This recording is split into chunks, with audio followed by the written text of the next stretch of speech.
This is a Film Stories original podcast. We made this.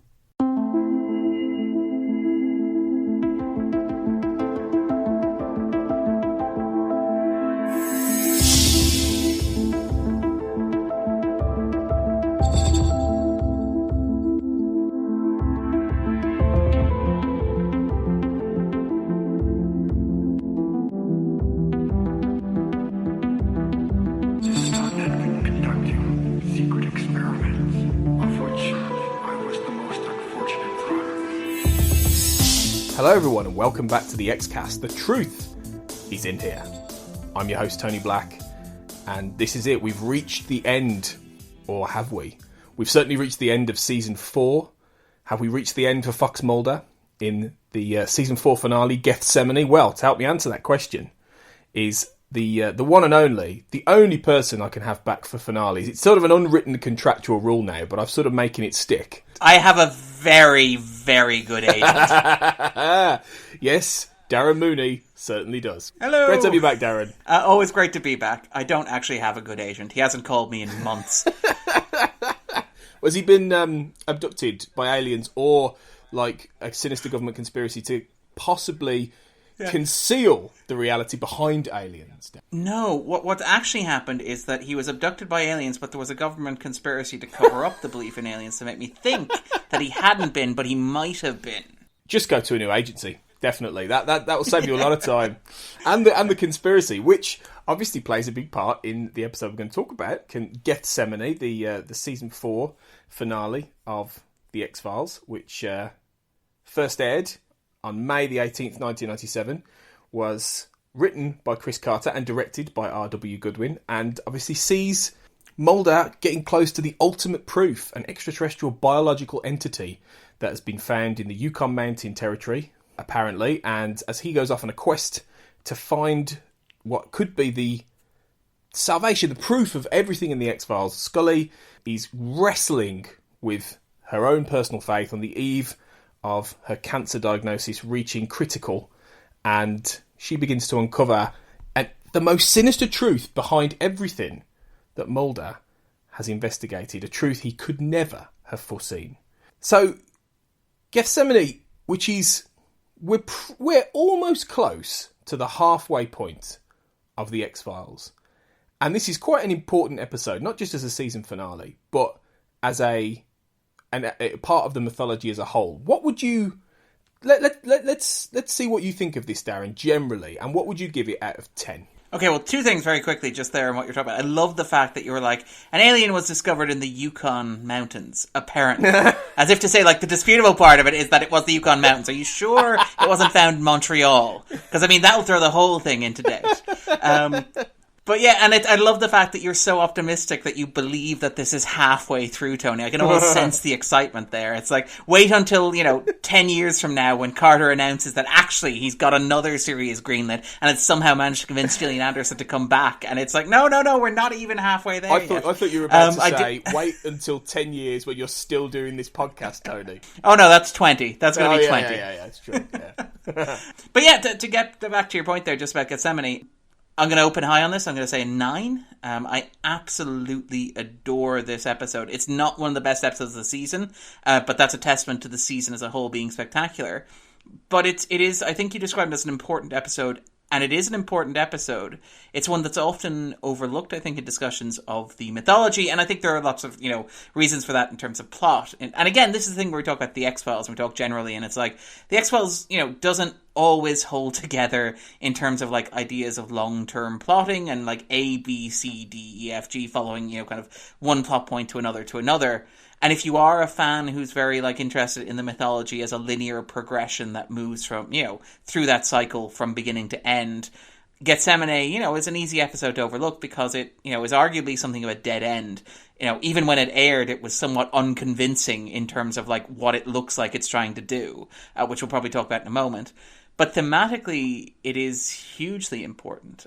And more than that, it's an illustration of, and again, this is me going off on one, I apologize, but for me, it's an illustration of how clever the X-Files was at doing what it was doing. It's the X-Files taking the skepticism and the world weariness and this kind of like critical thinking that the show had, adopted towards, the world around itself. This sort of like Oliver Stone-esque paranoia and questioning of authority. Realizing that, at this point in its run, it was one of the biggest shows on television. I mean, earlier in the season with Leonard Betts, it accomplished its highest ratings ever. And turning that skepticism and paranoia back on itself in a way that is incredibly introspective and incredibly mature and incredibly, I think necessary at the time, but something that I think has aged absolutely incredibly well in the 20-odd years since it aired. So yeah, I absolutely adore this episode. When I was younger, I remember feeling like there were things missing from this. It wasn't kind of a mythology episode that I was used to.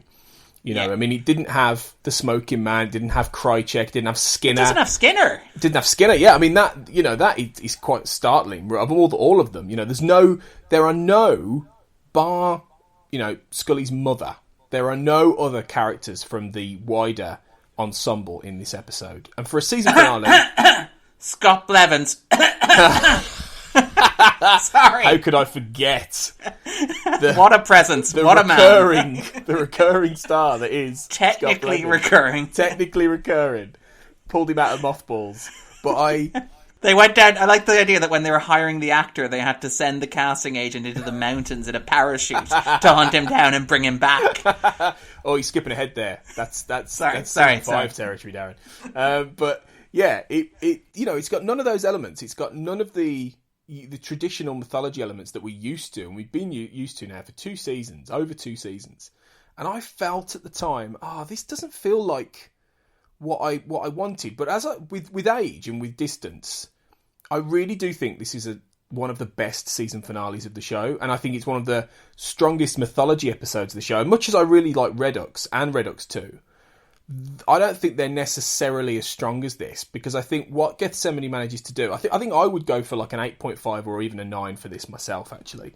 I definitely would. And I think it manages to sort of contextualise the key overarching points about the X-Files in a way, the show itself, in a way that not every mythology episode gets to do, in the sense that it feels like it's not just touching on all the building conspiracy ideas, or the myth-arc ideas like Scully's cancer and clones and colonization, and all that sort of stuff, all of these different things. But it goes back to the very core idea that the show always gets away from in the end, which is that Scully was originally sent down there to debunk his work. She was meant to go in and for the FBI and say he's a raving loony, shut him down. And much as this episode, he's trying in some respects to get you to believe that Scully may finally have given up on him and have turned around and gone back to that. Not that I think that's necessarily convincing. I really like the fact that Chris Carter goes back to that core idea and uses it as a way to, if not put a full stop on what Mulder has been investigating, but really upend it, pull the rug out from under you, and try and steer everything off into a really strange, in its own way, new direction. And I think it does exactly what you don't expect at the end of season 4, I think. And I really like that about it. Yeah, and I think that one of the things that it does that's very clever, and it's kind of interesting because, again, you mentioned watching it when you're younger and coming back to it and kind of like aging into it almost to a certain extent. And I remember feeling the same way about it when I was a kid. I was like, there's no way, and again, we're assuming that you watched the episode by the time we talk about this, there's no way that Mulder's dead. There's no way that Scully's betraying Mulder. There's no way that, after watching Brian fecking Thompson morph into various shapes and forms in Colony and Endgame, that this is all just an elaborate, DOD paperwork exercise. Gee, I'm really excited about that season 5. But no, As a teenager, I was watching it, and I always thought that was a weakness of the episode. I always thought that was a flaw in the episode. That, the X-Files had gone too far for Carter to do what I thought he was trying to do here, which is to turn it round and to say, actually, no. All that alien stuff is just nonsense. What's really happening is that it's a government conspiracy, and it's just they want to trick you into believing, even though we've had scenes of, villains talking amongst themselves and discussing these things, that can't possibly have been for anybody's benefit but for the camera. And as a teenager, I was very snarky, and I was like, and again, this is the teenager who watches The Sixth Sense, is like, yeah, but what about that scene where Bruce Willis is sitting down and it looks like he's talking to Toni Collette? Which is just really sort of nerdy, kind of, attentive, detail-oriented, missing the point sort of focus of the scene. But what I think works really well about Gethsemane, and I think that as I've aged into it and kind of appreciate it more and more every time I watch it, is the fact that the show knows this. It knows that you, as a viewer, are television literate. It understands that you know how television works, and it knows that it's not pulling a fast one on you, because it doesn't try to pull a fast one on you. The cliffhanger is Scully saying that Mulder's dead, right? But the opening shot of the episode is Scully going to what is clearly Mulder's apartment, staring at a body and saying, yes, it's him. That's not a twist at the end of the episode that Mulder may have killed himself. The entire episode is building to that and has told you ahead of time that, Scully's going to reveal that Mulder has killed himself. In the same way that, watching, Chris Gow talk about how aliens are just an elaborate fiction created by the government, the show knows that that it's, and again, this is all very postmodern, sort of fourth wall breaky, but it knows that you as a television viewer know that that's not going to last, and that's not actually a direction the show is going to go, and it just kind of goes with it anyway, because that's an interesting way to ask questions. I mean, there's a wonderful Wall Street, again, the press coverage of this got, to give an example, this was the point at which The X-Files was one of the biggest shows on television, and you started seeing things like The New Yorker ran a cartoon which spoofed this, where you had a guy sitting on a couch and a psychiatrist saying, I think a short period of mourning is entirely appropriate as long as you remember that Fox Mulder is a fictional character, which is delightful. But you had even things like the Wall Street Journal doing really sort of playful, discussing going out into fandom and asking questions, which is, again, relatively unheard of in the context of 1997 at the time. And you have, if you look at the comments in the Wall Street Journal from fans, it's very clear that the wool was not pulled over many people's eyes. Because they're there's a feature film coming next summer. Yeah. Do you really think that Fox Mulder is dead? And do you really think that Scully has betrayed him and sort of thrown him under the bus? And a lot of the, there's a couple of comments where well, maybe the feature film is a prequel. And you have Fox having a spokesperson issue a statement that's if this was just a giant ruse to throw you off this cliffhanger, that would be the greatest conspiracy in the history of mankind. Wink, wink. But a lot of the audience members are no, transparently, this is a cliffhanger the show is setting up, and it knows that we know that it's going to have to write around it. And as I've gotten older, I've kind of appreciated that in a kind of a really twisty postmodern sort of way. It's a cliffhanger that knows it's a cliffhanger, and knows that you know how cliffhangers work well enough that the fact that it transparently can't be true isn't an issue with it, and is in fact a strength, I would argue. What's interesting is when you compare this to, I'd say, a modern similar example would be, and Game of Thrones spoilers ahead, so just beware, people, but the end of season 5 of Game of Thrones where Jon Snow dies, inverted commas. Now, that obviously then engendered a year-long amount of speculation as to whether or not he was actually dead, because the book series hasn't gone beyond Jon Snow's death. So, but, and that was at the point then season 6 of Game of Thrones, it was all new, inverted commas, material. So, but it was one of those things where Jon Snow is such a big character and such an important character to what you understand the story of Game of Thrones to be. A lot of the archetypes and all this kind of thing, that for him to die at that point just didn't feel right as a viewer. It didn't feel right. But I think the difference with that is that I think that show was trying to convince you he was dead. Oh yeah, it had Kit Harington doing interviews talking about how he was done with the show. Exactly. I think it even had him on set in various other locations as if to suggest he was taking work outside. Yeah. It had I think even leaked scripts and stuff like that. It was very much playing a game where it wanted fans to believe that Kit Harington was not coming back. But nobody did. Nobody did for a minute. Like, you know. So then at the end of the first episode of season 6 of Game of Thrones, when he gasps a breath, you're like, yeah, knew that was going to happen. I knew it was going to. You know, even if you hadn't seen the behind the scenes footage of him filming the Battle of the Bastards, which was going to be later on in that season, you know, which was leaked everywhere. You know, and I know that's very different from the age of the X-Files, where you didn't have the internet in the same way and all this kind of thing. But Gethsemane's different, and what they do with Mulder is different, because he's not dead for the shock value of what? It's more about the character arc that Mulder goes through. You are left at the end of that episode genuinely questioning whether or not Mulder would kill himself because of this earth-shattering possibility that everything he's believed is wrong. And that's the core. That's the point. And whether or not Redux obviously has to write out of that corner, you know, and has to then have him, oh, of course he's alive, you know, and it does it in a really sort of, very sort of plotty, knotty TV way, you know, conveniently. But that doesn't matter. It works as a character arc, I think, really well, because he is the kind of, psychologically, Mulder is exactly the kind of person, I think, who could be pushed to a certain breaking point where if he lost faith, and this episode is all about faith, but if he lost faith, then would he actually do that? Would he actually end his life and give up the quest? And that's the question at the heart of Gethsemane. Well, I mean, I think there's even more to it than that. I mean, the episode is called Gethsemane, which is, again, a reference to kind of Christian theology. It's, you know, the moment of doubt that Jesus had before he was crucified. And, you know, again, you spoil Game of Thrones, excuse me while I spoil the Bible. But Jesus' moment of doubt before he died ended in a resurrection. And it's very clear that the show is going that... Yeah, I know. 2,000 really? Years old. Hashtag spoilers. Spoiler is that season 10 of, like, the Bible? Is that next season? Sorry, I may have gotten a little bit ahead of myself there. I quite like...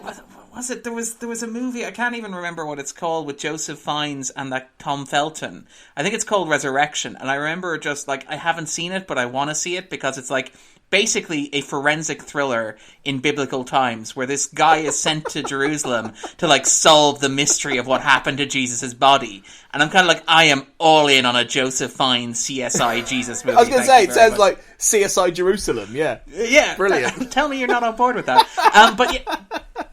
And I think actually what you're getting at something there when you talk about like Mulder and the way that he is a character you can push in that direction. I think that, like, again, and this is the thing where Darren's going to be all artsy-fartsy and pretentious and, you know, talk a load of nonsense. And, you know, you can point out that a lot of the plot mechanics here are inelegant. And I would concede that they probably are. And I think that they get worse as the kind of trilogy goes on. I like the Redux trilogy as a whole a lot, but it is not the most watertight plotting the show has ever had. I think anybody will concede.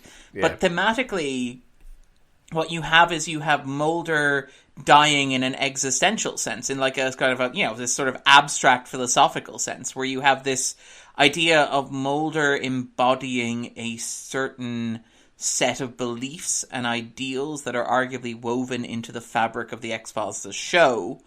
And what Gethsemane does, and it's kind of amazing that a show is doing this at the height of its own popularity. And we'll probably talk about this a bit later on as well, but what the show is doing is it's unraveling that string to a certain extent. It's kind of deconstructing the X-Files. And I mean, the show kind of did this a little bit when we talked back about Anasazi, where you had like Chris Carter literally stepping in to Scully and going, why haven't you done the job that I gave you to do?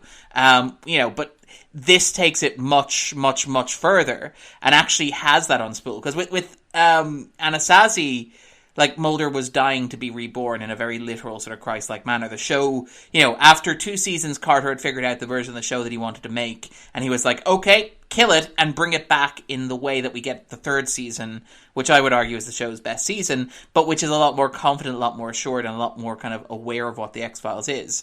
What you have with the 4th and 5th seasons is you have something that is a bit less kind of concrete and a bit less assured, and it's a bit more kind of fungible, because a lot of the stuff that was happening around in the background, stuff like Carter wanting to wrap up the show after 5 seasons, 100 episodes, and move on to feature films or other TV shows, and Fox being like, no, don't do that. What we want is to want a feature film and a new season of the show while it's on the air. People like Duchovny being like, well, I'm not sure I want to stick around a lot. Maybe we could move the show to, Los Angeles, and Carter being like, I don't know if that's going to work. Maybe I'll have to get another lead in and stuff like that. And even things like Carter's talked in the AV Club about being in a situation where he's like telling Fox that he might want to end the show after 100 episodes, and Fox are like, actually, well, if you do that, we'll just continue producing it, we'll just get somebody else to write it. And Carter being like, well, I promised David Duchovny and Gillian Anderson that I would stay as long as they did, so I feel obligated to stay as well. And so you have all this sort of tension bubbling through there in the 4th and 5th seasons, where it's like Carter seems, and again, I don't know, I haven't interviewed Carter, and I don't want to seem like I'm inferring too much into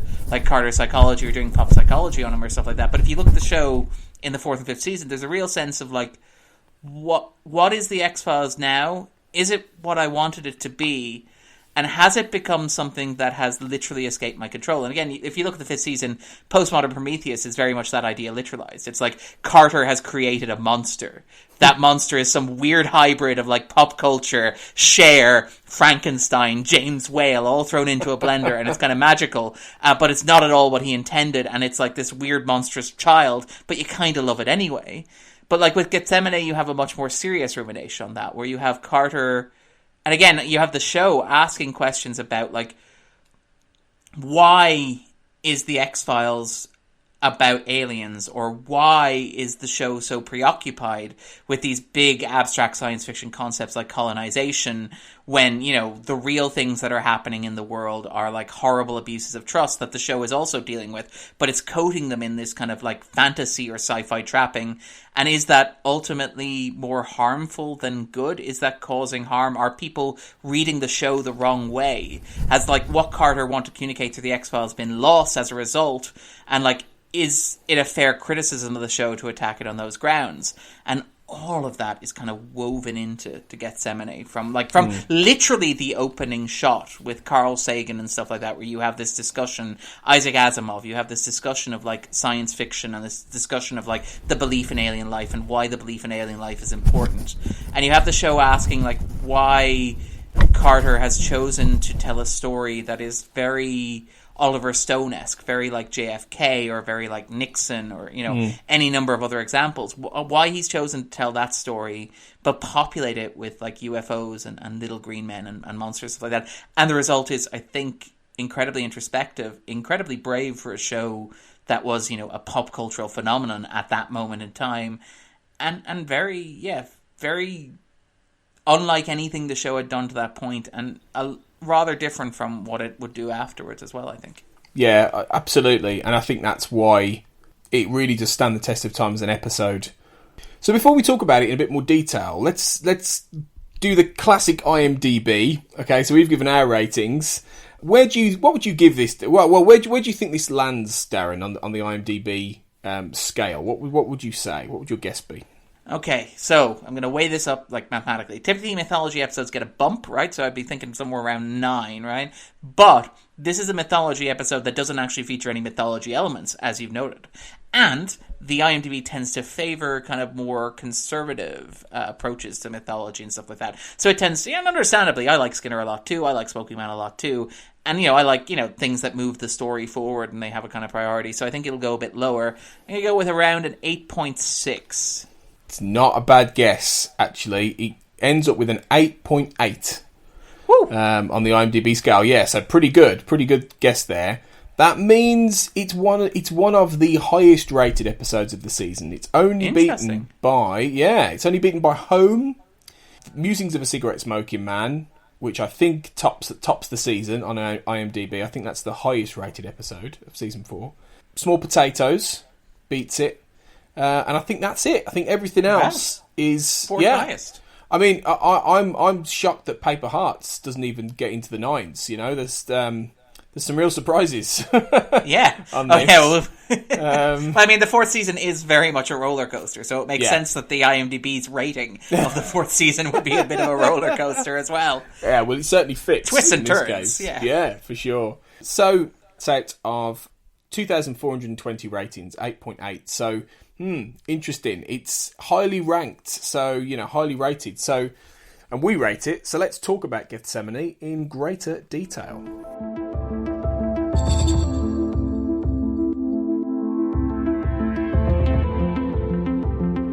So as you say, it begins with us with this conundrum in media res scene of Scully going to Mulder's apartment and seeing what could be his dead body, but we don't actually see it as Mulder. I have to say, I really like the way this episode is directed in general. I think the way, Goodwin, who is one of the unsung, we've said this before on the X-Cast, but he's kind of one of the unsung heroes, really, directorial-wise, of the show.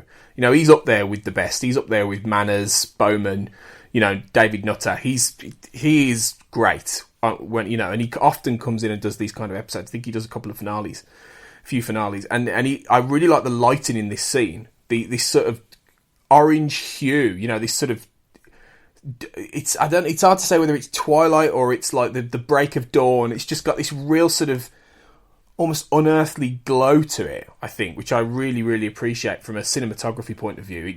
Mulder's apartment just feels different in this moment. I don't know if you feel that. I certainly do. Oh no, like Goodwin's work here is outstanding, and it is very much, it's very unnatural, but it's meant to feel unnatural, it's meant to feel uncanny and stuff like that. I mean, there are a couple of other absolutely beautiful shots throughout the episode.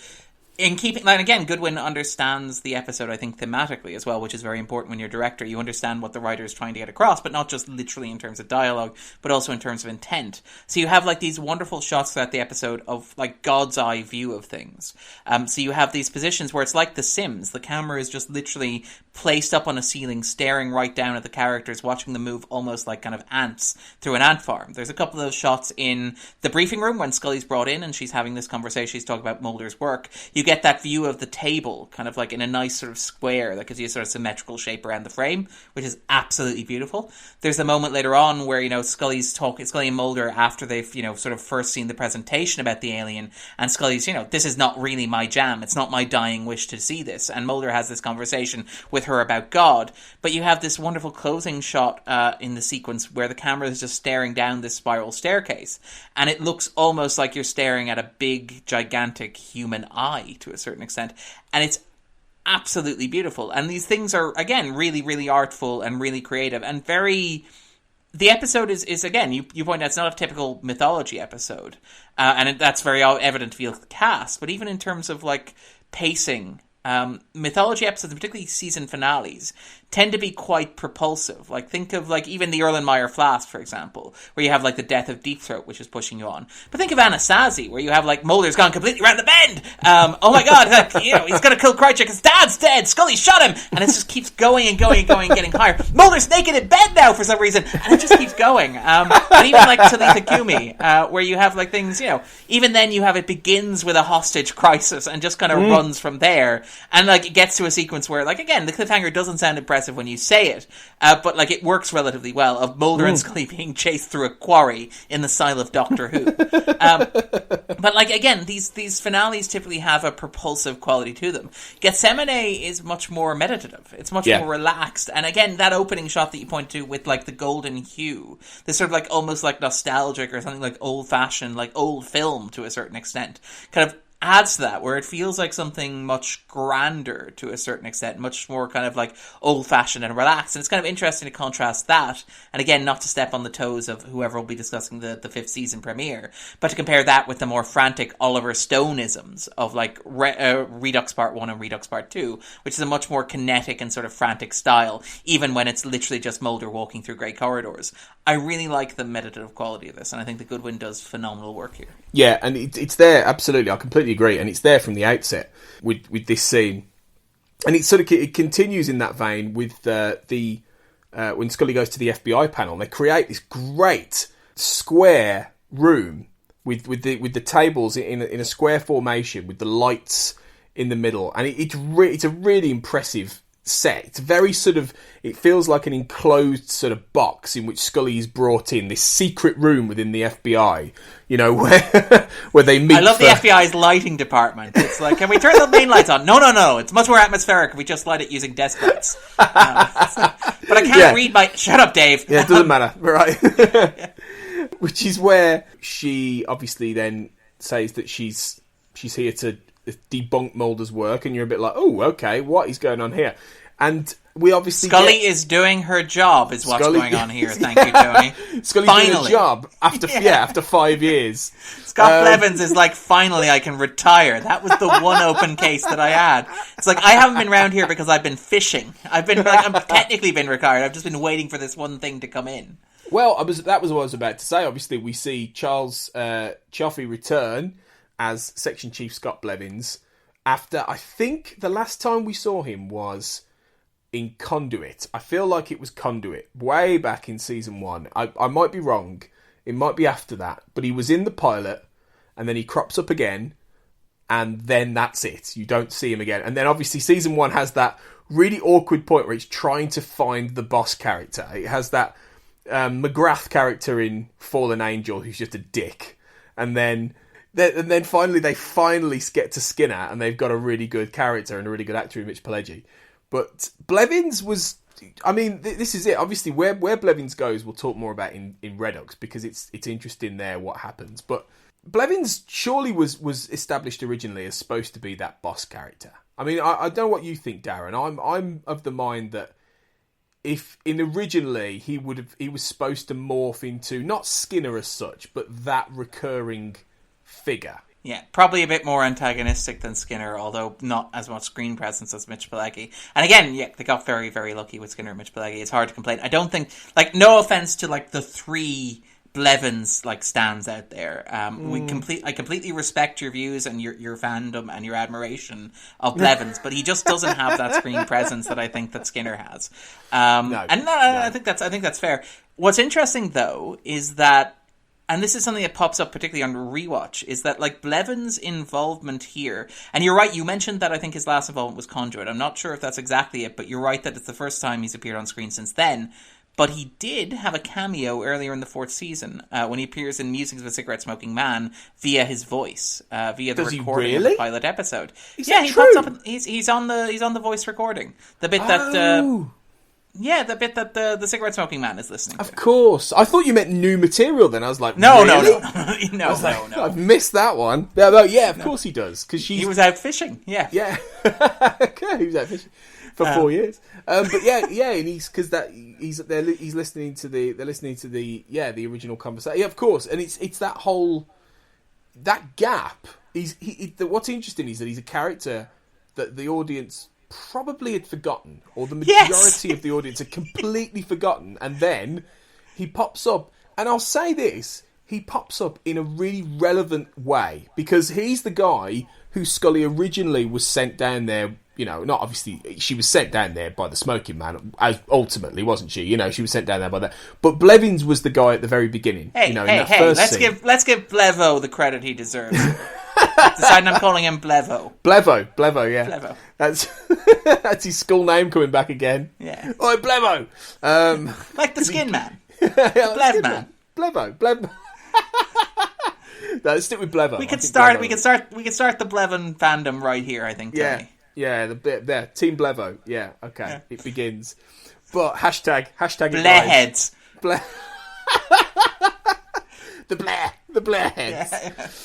But yeah, he comes back in a really relevant way, because he's connecting back to Scully's original mission, and I think that's clever. In that they could have just drafted in another FBI guy, couldn't they? They could have just got in, they could have tried to wedge Skinner into that role in some awkward way, but they don't. They have Blevins come back, and I think that's a really neat idea, actually. And I think it's actually a very important one as well, because again, not to get too distracted by, the joy of having Blevo back. It's more that the 4th season as a whole has this interesting engagement with the show's history and past. I mean, you think about, obviously, I mentioned his audio cameo and things like Music of a Cigarette-Smoking Man, but if you look at the late season 2-parter, the wonderfully underrated Max. Yeah, Tempest Fugit. Tempest Fugitive Max. That two-parter brings back a character who had one previous appearance in the first season as well, which is kind of an interesting thing. You have the show kind of going back in a way to that. And again, here you have Scully, as you point out, Blevins is back to bring back Scully's original mission and to have her kind of complete what she set out to do in the pilot.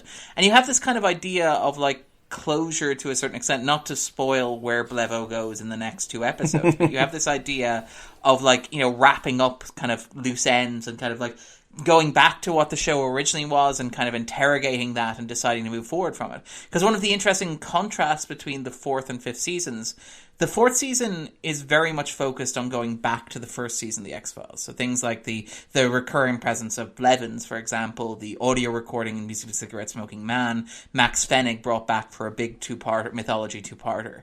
And it's all about kind of contextualizing those and going, well, how does the first season of The X-Files fit with what the show's become now? And then what you have in the 5th season, which is much, you know, is an interesting angle that kind of develops that, is you have like the secret history of the X-Files. You have this show kind of looking back to a past that never actually existed and kind of like fictionalizing and expanding it. Like over the course of the 5th season, you get no fewer than 3 different origin stories for the X-Files. You get Mulder getting fear-gassed in Unusual Suspects. You have Mulder like opening the case files with Darren McGavin's help in Travelers. And you have Mulder finding the X-Files case files, you know, in the season finale with Diana Fowley. So you have like the show, you have this kind of interesting kind of gap between the 4th and 5th seasons, where the 4th season is like, let's go back to where it started and kind of wrap up that.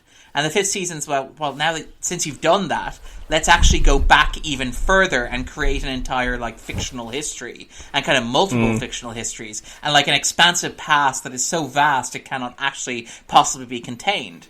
And it's kind of fascinating because you have that here. It's the show, like, Mulder's death here and the idea of, like, Scully finally doing the job she was hired to do 4 years ago allows the show to kind of move beyond that in the 5th season, to kind of bloom and kind of blossom and kind of resurrect itself and kind of, like, free itself from the shackles. You know, not the shackles, because that's unfair, but to kind of free itself from any constraints it may have inherited in the first season. Because a large part of this episode is about Carter grappling with, I think, what he expected the show to be in the first season, you know, and the 5th season then is about him realizing and celebrating what the show actually is to a certain extent. So, like, this episode aired at the end of the 4th season at the point where the show was a cultural phenomenon. It was attracting a massive amount of kind of attention and discussion. Not all of that attention was positive. Famously, The New Yorker, which had been one of the magazines that championed the show's arrival in the first season. Like, I think Glenn Morgan has talked about knowing that The X-Files was a hit when he picked up The New Yorker, and The New Yorker was praising the first season. The New Yorker basically wrote a hit piece in early 1997, which was like The X-Files had kind of jumped the shark, even if that term hadn't entered the popular kind of consciousness to that extent at that time. But you had other discussions as well, where you had, for example, Richard Dawkins delivering the Dimbleby lecture in 1996, in which he basically laid into the show. And he laid into the show on grounds that Carter himself had laid out early on. Early on, Carter had imagined that the show would equally split its attention between cases that were real, paranormal cases that couldn't be explained, cases that were actually extraterrestrial in nature or like supernatural, and cases that would be hoaxes or false or explicable or grounded in science. And the idea was that you would balance these two extremes, that over the course of the show, it wouldn't just be Mulder's right, I think 99.8% of the time, as he describes it in Fight Club, which is possibly the only time somebody has cited Fight Club in a discussion involving Richard Dawkins. But also even like if you go and you look at things like, for example, but yeah, basically the idea was that Scully would be right an equal number of times, or Scully would have a perspective that would be equally validated by the show. Anybody who had been watching the show up until this point knows that that isn't the case. Mulder is right pretty much all the time. Scully is wrong. And like the 4th season is one of those points where you're really like, Scully, just accept it. Like the point where in Kaddish where she's explaining how a book can catch fire. It's like, I don't know, maybe gasoline got into the coffin and it was exposed to air, and it's like the moment where it's like, oh, and time travel exists, and Scully's like, I'm just going to sit this one out. Thank you very much.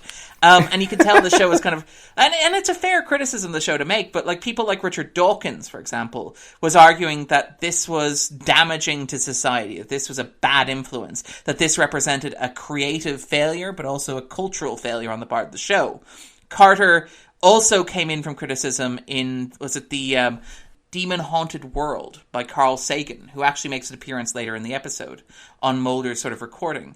In the Demon-Haunted World, Carl Sagan laid into a lot of contemporary science fiction and proved himself to be absolutely no fun at all. I love Carl Sagan, but he would criticize things from a scientific ground, ignoring like theories of narrative. So, for example, he got really upset at things like Star Trek portraying characters who were like hybrids of humans and extraterrestrials, because obviously, scientifically speaking, extraterrestrials would likely be so different from us that interbreeding would be impossible. But that misses the point that like the idea of Spock being half human and half Vulcan isn't really about humans breeding with extraterrestrials. It's about the idea of being a child caught between two worlds, of like people who are separated by divides of race, class, culture, and distance are able to be similar enough that they can produce a child and build a family together. And that's what Spock's like status as a half human and half Vulcan is. It's not a scientific argument.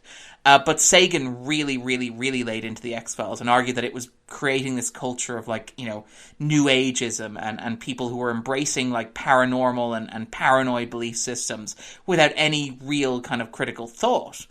And again, it's worth noting that around the same time, in 1995, the same year that The Demon-Haunted World was released, you had the Oklahoma City bombing, in which Timothy McVeigh blew up a government building and killed over 100 people. And McVeigh would become the forefront of the militia movement, and these movements would believe things that are perhaps not a million miles away from like a literal belief of the X-Files, which is that the US government was doing terrible, terrible things to its citizens, and those citizens had to fight back in any way necessary. And along the same times, like when Carter came to Europe to promote Fight the Future, to jump forward 2 or 3 years, Carter was still feeling questions from Der Spiegel about like how he felt about things like the paranoia of Timothy McVeigh or the ascendance of a militia movement, which was just as skeptical as the government of the X-Files. And he was kind of tackling those ideas directly. It's worth noting that actually shortly before the episode was written, so in June 1996 actually, so in the gap between the 3rd and 4th seasons, Carter spoke to the Committee for the Scientific Investigations of Claims of the Paranormal, which is a skeptical group. And they really, really, really grilled him on the fact that the X-Files had embraced this idea of the paranormal and embraced this idea of like outlandish theories like aliens and like, you know, monsters that can stretch and monsters that eat liver and stuff like that.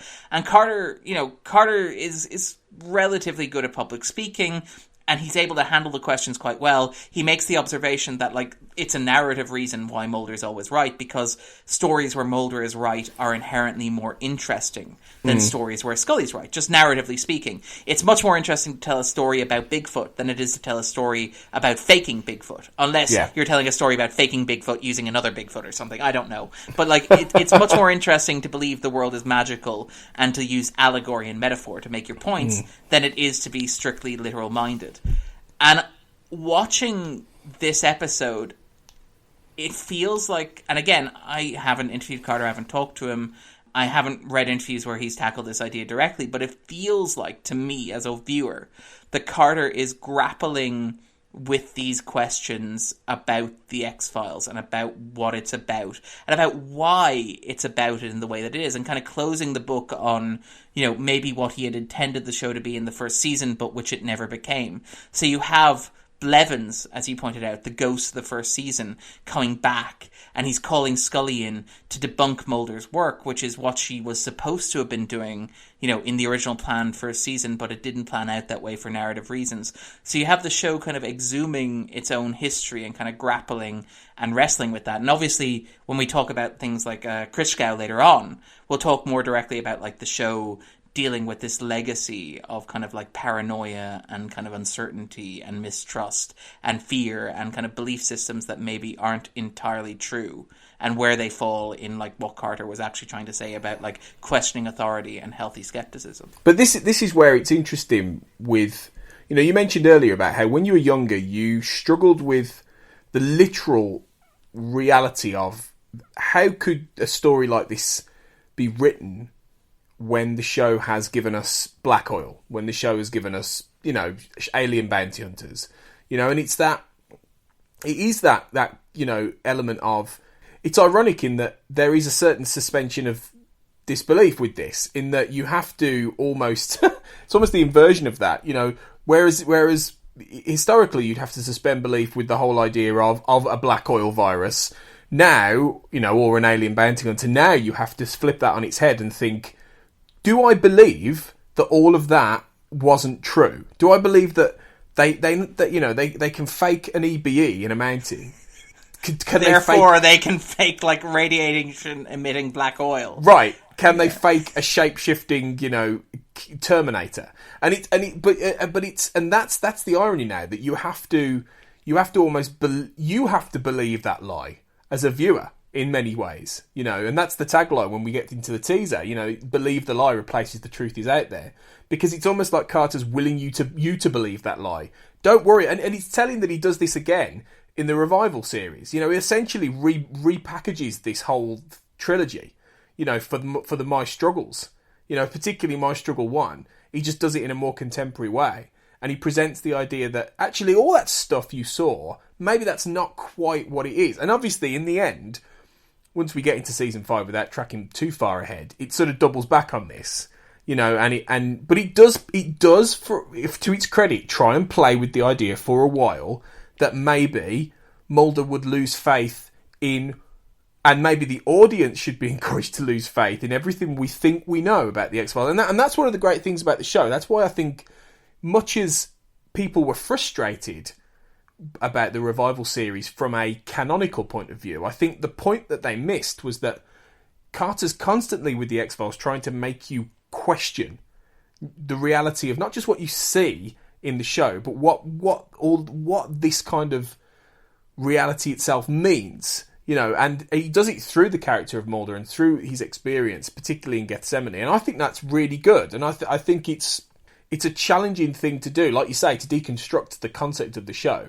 But it is about having to, you have to sort of go with this, and you have to be, if you're invested enough in the characters and the journey because it is quite a character piece, and that's the thing about this. Like you say, it's more meditative because it is particularly a Scully character piece as well, as much as Mulder. And when you compare that with Talitha Kumi, and one of our criticisms when we did Talitha Kumi last year was that Scully's barely in it. You know, she doesn't have anything to do. That is, and it's all about like a little pointy thing. Like it's like Crap Excalibur, I think we described it. Basically the plot. And I love Talitha Kumi, but it's basically Crap Excalibur. It's Crap Excalibur. We both really like that episode and all the big ideas that are in it. But this has big ideas, but it also has the more intimate character points. And I think that's where it's a stronger piece and a stronger rounded episode. Yeah, and I think actually it's quite interesting that you should point this to the revival series, because there is a bit of cultural kind of context there as well. And again, this is something where I think Gethsemane has aged really well. I think it's a testament to how much thought and how much consideration Carter put into this. And again, it's worth noting this is one of the rare mythology stretches that is written exclusively by Carter without any input from Spotnitz as well. This is Carter asserting like complete authorship of the X-Files, you know, as much as he would before he started directing his own well, he's already directed like the lists and stuff, but before he started like really committing to that with the My Struggles and stuff like that. But in terms of what you discussed there, it's again this wonderfully kind of, again, Darren's going to use artsy-fartsy words and stuff, but where it's postmodern to the point where it's like what Carter is doing is he's taking the skepticism of the X-Files and applying it to the X-Files almost reflexively, which is very, very clever. And again, I think it is something that exists kind of culturally. Like, I understand being narratively frustrated, and I think that the show, in this case, at least, and I think the revival doesn't work because it doesn't have, it doesn't understand like that narrative suspension of disbelief as well as this episode does. I think watching this episode, watching Gethsemane and even the Redux trilogy, or Redux duology in the fifth season, it's very clear the show doesn't entirely expect you to trust it, which is wonderfully postmodern. The X-Files saying, trust no one, don't even trust us, which is very clever. No, I think that's like legitimately smart. Yeah, it is. Yeah. And I think the show understands that narratively, you as a viewer know that you've seen, Brian Thompson change his face, so you know that aliens are real. Or otherwise, Carter's going to have to pull something massive out of his hat, which exists beyond the realm of, your ability to think. I think one of my issues with the Revival series is that the shift narratively, you don't have that same, suspension of disbelief.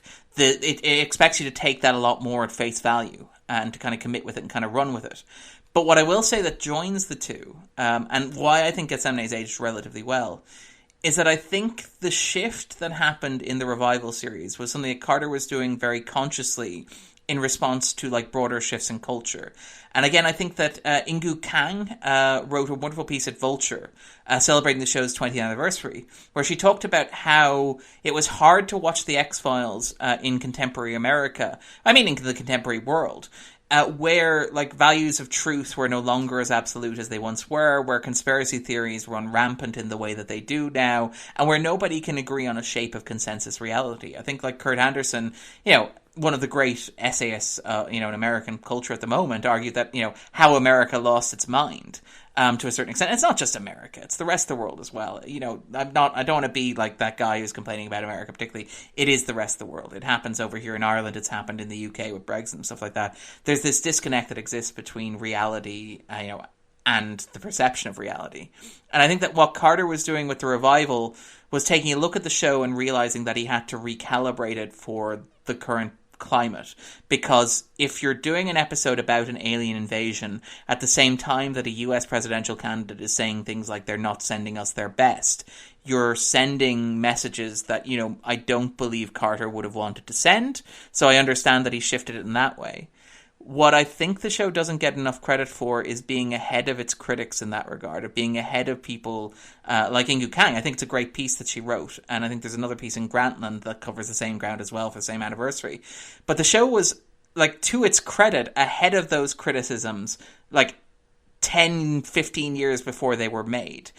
Because the show is very much realizing, there's a sense here that Carter is looking at his work and realizing that it can be read in ways that make him uncomfortable. That if somebody were to take the X-Files at face value, as Dawkins is arguing that some people do, as Sagan is arguing that some people do, as critics of the show in the wake of the Oklahoma bombing were arguing that some people were, Carter's, Gethsemane is basically Carter saying, all right, fine, I'm going to roll up my sleeves, I'm going to show you exactly why the show is the way it is, because what he does is he strips out every element of fantasy from the X-Files. He strips out every element of hope. He strips out every element of belief. He strips out every element that can't be explained scientifically. He lays the metaphor at the heart of the show absolutely bare. And he says, look, this is what a realistic X-Files episode would look like. This is what the X-Files would look like if it was actually happening. It would be a story of exploitation, of abuse, of deception, of betrayal, and it would just be horrible. It would be soul-destroying. It would push you to the brink of madness, to look at it and to contemplate how people have been lied to, how people have been treated, how people have been abused, and then says, that's why you layer the fantasy on top of it. That's why Mulder's belief in aliens is important. Not because I actually believe in aliens, not because aliens actually exist, but because when you're telling this sort of story, you need to have some element of faith or hope or belief or an abstract concept that coats all of this in a way that makes it palatable. Because otherwise you're just staring into an abyss, and that abyss is very dark and very depressing and will leave you just crying on the couch, contemplating the nature of your existence. Much like watching Millennium Season 1, actually. Yes, actually, that's a very good point. That's a really good point. which I love, I hasten to add. But yeah. But no, that's really true. And that's why it's really interesting, I think, as well, what he does with Scully in this episode. Because it's been a long time since he's focused on the Scully family dynamic. And obviously in this, he introduces Bill Scully. The first time we see any of Scully's brothers outside of a flashback, a really weird flashback in one breath, and we meet Bill Scully, who is very much the patriarch of the family now that William Scully's gone. He even tells dad jokes. Yeah, he tells dad jokes. His establishing character moments are 2 dad jokes, one after the other. It's like, well, my ship got stuck in traffic, and the parrot says, hey, what did the chicken do? 2 dad jokes. Although I have to say... And I still somehow hate him. It's amazing. I know. What made me laugh was the reaction laugh that Gillian Anderson does to the joke about the ship. The ship in traffic, yeah. It's a terrible reaction shot. She's just that, ha ha ha ha. It's like, oh, yeah, whatever. You know. So funny. You, Bill. So awkward. I didn't miss this at all. Yeah. And that's the thing. He's an interesting character. And obviously, they play with him a little bit more in the subsequent half season. You know, he crops up in Redux. He crops up in the Christmas Carol 2-parter. And I think, beyond that, that's his usefulness done, really. But he provides, I think, a good counterpoint to everything, because he's kind of, yes, much as he's quite arrogant. You know, he's this arrogant naval man in many ways. He's a bit annoying. At the same time, he does provide a sort of grounded reality to Scully's life, and I think that's what's interesting about these scenes. In that, you know, Carter's done so much with getting Scully involved in all this vast conspiracy, you know, the aliens, she's lost, you know, a sister to it and all this kind of thing. She's got cancer, all these high concept, you know, things she's been involved in over the last few years. But this episode has her back at home with her family and her brother turning around and saying, you're dying of cancer, and where is this guy that you are devoting so much of your life to? You know, where is... I think that's a really good scene where he says, where is he then? You know, this man who is your partner, and potentially, I think Bill can tell that there is more to how she feels about him than just her partner at work. You know, you get that sort of underlying feeling with him that he knows that, especially once we get into Redux. But I think it's a really strong aspect to throw in there, and obviously, you know, coupled with the mirroring of Scully's own faith and questioning her, you know, the importance of the church in her life, as opposed to Mulder's, you know, driven belief in aliens and faith in finding extraterrestrial life. I think it's a really good contrast, and I really like how much he decides to focus on it here. Yeah, and the thing about Bill is that, despite the fact Bill is a complete asshole, and, you know, despite the fact that and again, you're naturally weighted to disagree with Bill, because we all love Mulder as much as he is a horrible mess of a human being in many ways. Mulder is inherently charming and generally well-meaning, and he's been through a lot. It's easy to love Mulder. Bill, Scully, you know, sure, he has dad jokes. That's the one redeeming feature he has. Other than that, he just comes across as this sort of like stoic, kind of stern, lecturing, emotionally distant figure. And so it's very easy for the audience to kind of go, well, Bill Scully's a jerk. But the point is, he actually makes a very credible point. And there's, like, again, this is a recurring thing that happens throughout Gethsemane, where you have the show engaging in kind of criticisms, you know, of the characters, but that are also inherently kind of criticisms of itself to a certain extent. I think that, like, a lot of the use of Scully here, and in particular her interactions with Mulder throughout, are very much kind of, to a certain extent, criticisms of how the show has sometimes, and not always, I think the show has done wonderful stuff with Scully, particularly, say, in the 3rd season, when it handled her abduction arc, and kind of used that to tell a broader story about, like, Scully trying to assert control of her own body and trying to, like, find her own narrative within Mulder's narrative. But, like, generally speaking, the show has a tendency to, and again, this is the thing that we describe as Scully ditching, but even like Talitha Kumi, which we described as an episode that doesn't give Scully a lot to do, or Herrenvolk, where Scully's primary function is to deliver a PowerPoint presentation. But like, you have this idea of the show marginalizing Scully to a certain extent, particularly in these mythology episodes. And it feels like Bill coming in and actually saying that is a really nice touch. It's a very honest piece of reflection. Again, this is a very reflective episode, I think. Yeah, and it's almost surprising, really, because, you know, it's very easy to get carried away with the romance of Mulder's quest. But this episode, in a way, sort of grounds everything. It sort of offers the point to Scully that actually maybe, you know, maybe your family is important, maybe your faith is important. It's almost like, should Scully believe in Mulder anymore? You know, you constantly get to that point, and that tracks with the consistent return to her in the FBI box, seemingly betraying him, seemingly being the Judas Iscariot, as the Gethsemane story goes. And it's this whole idea of, would Scully ever get to a point where, she loses faith in him and his quest? And I think that's something that crops up plenty of times as to how far she will go. There's loads of episodes where she goes, I can't go with you, Mulder, I can't go there and do this. And well, that's the entire point of the feature film. It's it's basically exactly. planes, trains, and automobiles, but with Mulder and Scully taking a job elsewhere. It's a classic. No, Fight the Future is many things, but it's also like a screwball road trip comedy starring Mulder and Scully. Oh, we've got to get you on the Fight the Future episodes. Can put that out there. But it is really interesting, I think, to do that at this point, because it fits with the broader idea of the episode, and I think it gives Gillian Anderson that aspect to play with Scully where she's not, I think it fits with Scully's general character arc throughout this season, which is, I think, pretty strong. I think the whole cancer arc and the way they experiment with how they do it, really, from episodes such as Never Again, the Memento Mori, Leonard Betts, even Elegy, which is a crap episode really, but it's got some good moments of Scully, realising, should she be at work? Is she facing down her mortality in the right way? All this kind of thing. So, it's been doing that throughout the latter half of season 4. So to get to a point now where she's not like on her last legs yet, but she's aware that this cancer is catching up with her.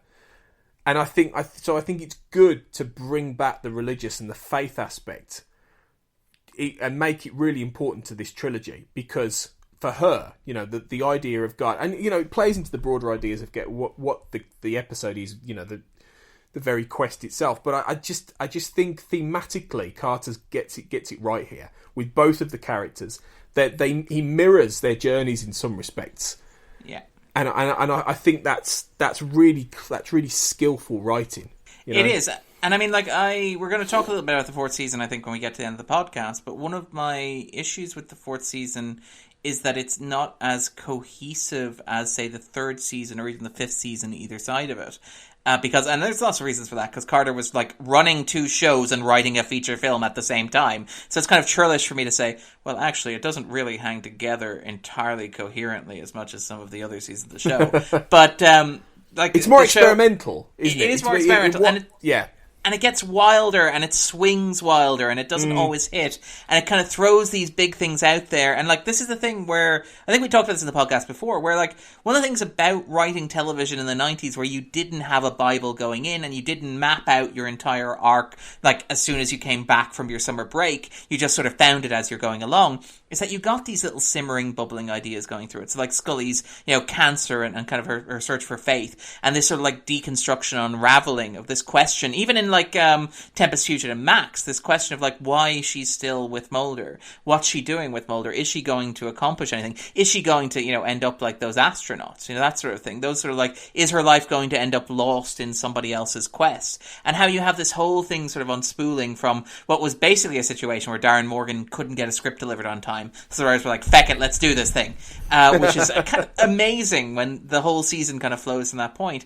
But even outside that, you have things that kind of small things that add up over the course of the season and kind of point towards Gethsemane without pointing literally towards them. So, for example, again, you have this focus on militias that runs through the fourth season in episodes like Tunguska and Terma, for example, where Krychek joins a militia, but even in Unrequited, to offer another example, which is one where, obviously it's the invisible serviceman, but that involves going undercover in a militia, not going undercover, but investigating a militia, discovering kind of what they're doing and stuff like that. But even things like, to pick another example, the sense of kind of skepticism of Mulder's quest that's seated in things like, Max and Tempest Fugit. This idea of questioning whether all of this is worth anything, or whether Mulder's quest is not defined as this kind of epic Joseph Campbellian sort of struggle, but is instead kind of something that should be focused on more immediate and more personal questions. Because again, that's what Scully's journey is. Scully's journey towards faith is a personal journey, as opposed to this big, epic sort of adventure that Mulder thinks he's on. And here you have him literally, like, trekking through snow in the Yukon mountains. You have him sort of... Yeah. No, you have these, like, like, you can tell Carter's a fan of Frankenstein, because you have these shots of, like, people wandering through, you know, the sort of, like, snowy tundra, like, on the quest for adventure, you know, which is, again, the start of Frankenstein. But you have this idea of, like, going literally to the ends of the earth in pursuit of his quest. But you have that juxtaposed with this small, intimate family dinner where Scully is just sitting down with the priest, with the local priest, and kind of contemplating her own mortality in a way that is much more intimate and much more personal. And again, you have this kind of, like, the show... I think the show balances those two approaches very well throughout its run. And I think, like, part of doing that is the way in which it weds Mulder's personal life to this epic story. But I think that what Gethsemane does is it contrasts those two relatively well. Because again, this is a very good Mulder episode and a very good Scully episode. But what's remarkable about it is that it's not necessarily a very good Mulder and Scully episode, and that's intentional. It's like it's two different episodes, one of which is a very good Mulder episode, one of which is a very good Scully episode, unfolding in parallel but never quite intersecting or overlapping. Which I think, or at least until the climax of the episode, and I think that's something that speaks to its credit. But even, well, absolutely, but even in a way at the climax, once Mulder's gone off to the mountain, you know, with Arlinsky, and he's found, you know, the body, and they bring it back, and it's autopsy, and you've got Scott Osselhoff, the ill-fated Scott Osselhoff. I absolutely love, by the way, the fact that the conspiracy is so inept they left a fecking borehole. Like, I love that, like, they went to so much effort, and it's like, this is so perfect. It's chimera cells. We ate the ice over a course of a year in order to get it right, and it's like, dude, did you remember to fill the borehole? Yeah. Well, we've said this before, that they make so many mistakes. It's like, it's comical. And that, if anything, that makes them a realistic conspiracy. Because I don't think, you know, any conspiracy out there I'm dubious of, because it would take a logistical, like, genius to pull it all off. So the fact that they keep getting things wrong makes sense. But it's, I think your point about the intersection, I think even after all this, and they eventually come together with Critchgau, Michael Critchgau, incidentally, just while I think of it, named after a former drama teacher of Gillian Anderson, apparently, Michael Critchgau. Yeah. But once they come to him, even then they don't intersect in a way, because Mulder can't accept it. You know, he doesn't... When Critchgau is sitting there trying to explain, Scully's sort of in the back with that look on her face, it's a bit like, oh, Mulder, this all makes sense. This is all logical. Like, Finally! She doesn't... Well, but she's not happy. I know. No, because, she's not. But that's the thing. She looks really awkward because she knows that this is just going to destroy him, and then at the same time she's looking at Critchgau going, "Yeah, but all this, yeah, okay, it's a bit like of a reach, but this makes much more sense than, you know, a UFO knocking about in that mountain and that kind of thing." Do you know? And that's and even then you have the wonderful tragedy, and again, this is the thing where like. The conflict that you have between Bill Scully and Mulder, where, like, objectively, you should be like, yeah, Bill Scully, but he's a bit of an asshole. And, like, Mulder, you should be like, well, you kind of deserve this a little bit, Mulder, because you're not really that attentive to other people's needs. Where you have, like, no, but earlier in the episode, you have the conversation, again, in the stairwell, in that wonderfully shot stairwell with R.W. Goodwin, where Mulder's like, you know, but what if somebody disproved God existed? Yeah. And, like, Scully's like, I don't really think about that. It doesn't really bother me. It's not something that preoccupies me. And you have Mulder there, like, and you have this sort of Damocles or dramatic irony dangling over his head like a feckin' anvil. And he's like, yeah, but what if somebody could prove that your God didn't exist? How hilarious would that be? And it's like, well, let's sit you down and have a conversation, Mulder. But that's the thing. That's a really good scene, because he gets frustrated at Scully's faith in God, because Scully doesn't feel the need to be constantly questioning it, whereas he has a lot of anxiety about aliens, because even though on a logistical level he might be able to find that proof, he might be able to find that UFO, find that alien body, you know, scientifically prove the existence of an EBE or whatever. and Scully says, proving the existence of God isn't, it's not, proving the existence of alien life isn't my last dying wish. But it's that whole, she doesn't feel the need to prove God either, because she knows it's pretty much impossible. But it's that, and that's what frustrates him, because he does feel the need to prove what he has faith in. And then when she brings a very rational conspiracy assassin to his apartment, sits him down and says, okay, right, so this is all the sort of, covert science that we've employed to give you disinformation for decades, then this is like, it's a big deal. And that's why you sense his frustration and his anger at her faith. And I think that comes across really well. Often it's quite petty. In previous episodes, he's, the joke being that the only thing Mulder doesn't believe in is God, in that sense. It's sometimes it's a bit petty, and you get those awkward episodes like Revelations where they flip the dynamic and she becomes the believer and he's the skeptic. And it never really works properly because it sort of goes against Mulder's character in many ways. But in this, it works because you feel his frustration at her faith, I think. And him having to, like you say, question her in those ways. What if God could be proven?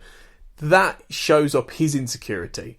And I think that's really clever writing, really well constructed, Well, it's also the beautiful dramatic irony of Gethsemane as a whole, because this is nominally an episode about dismissing all of the paranormal trappings of the mythology of the X-Files, nominally. Although it's smart enough to realize that you as a viewer are smart enough to see that it can't possibly be doing that, because that would be a hell of a disappointing conclusion and would dramatically contradict everything you've seen to this point.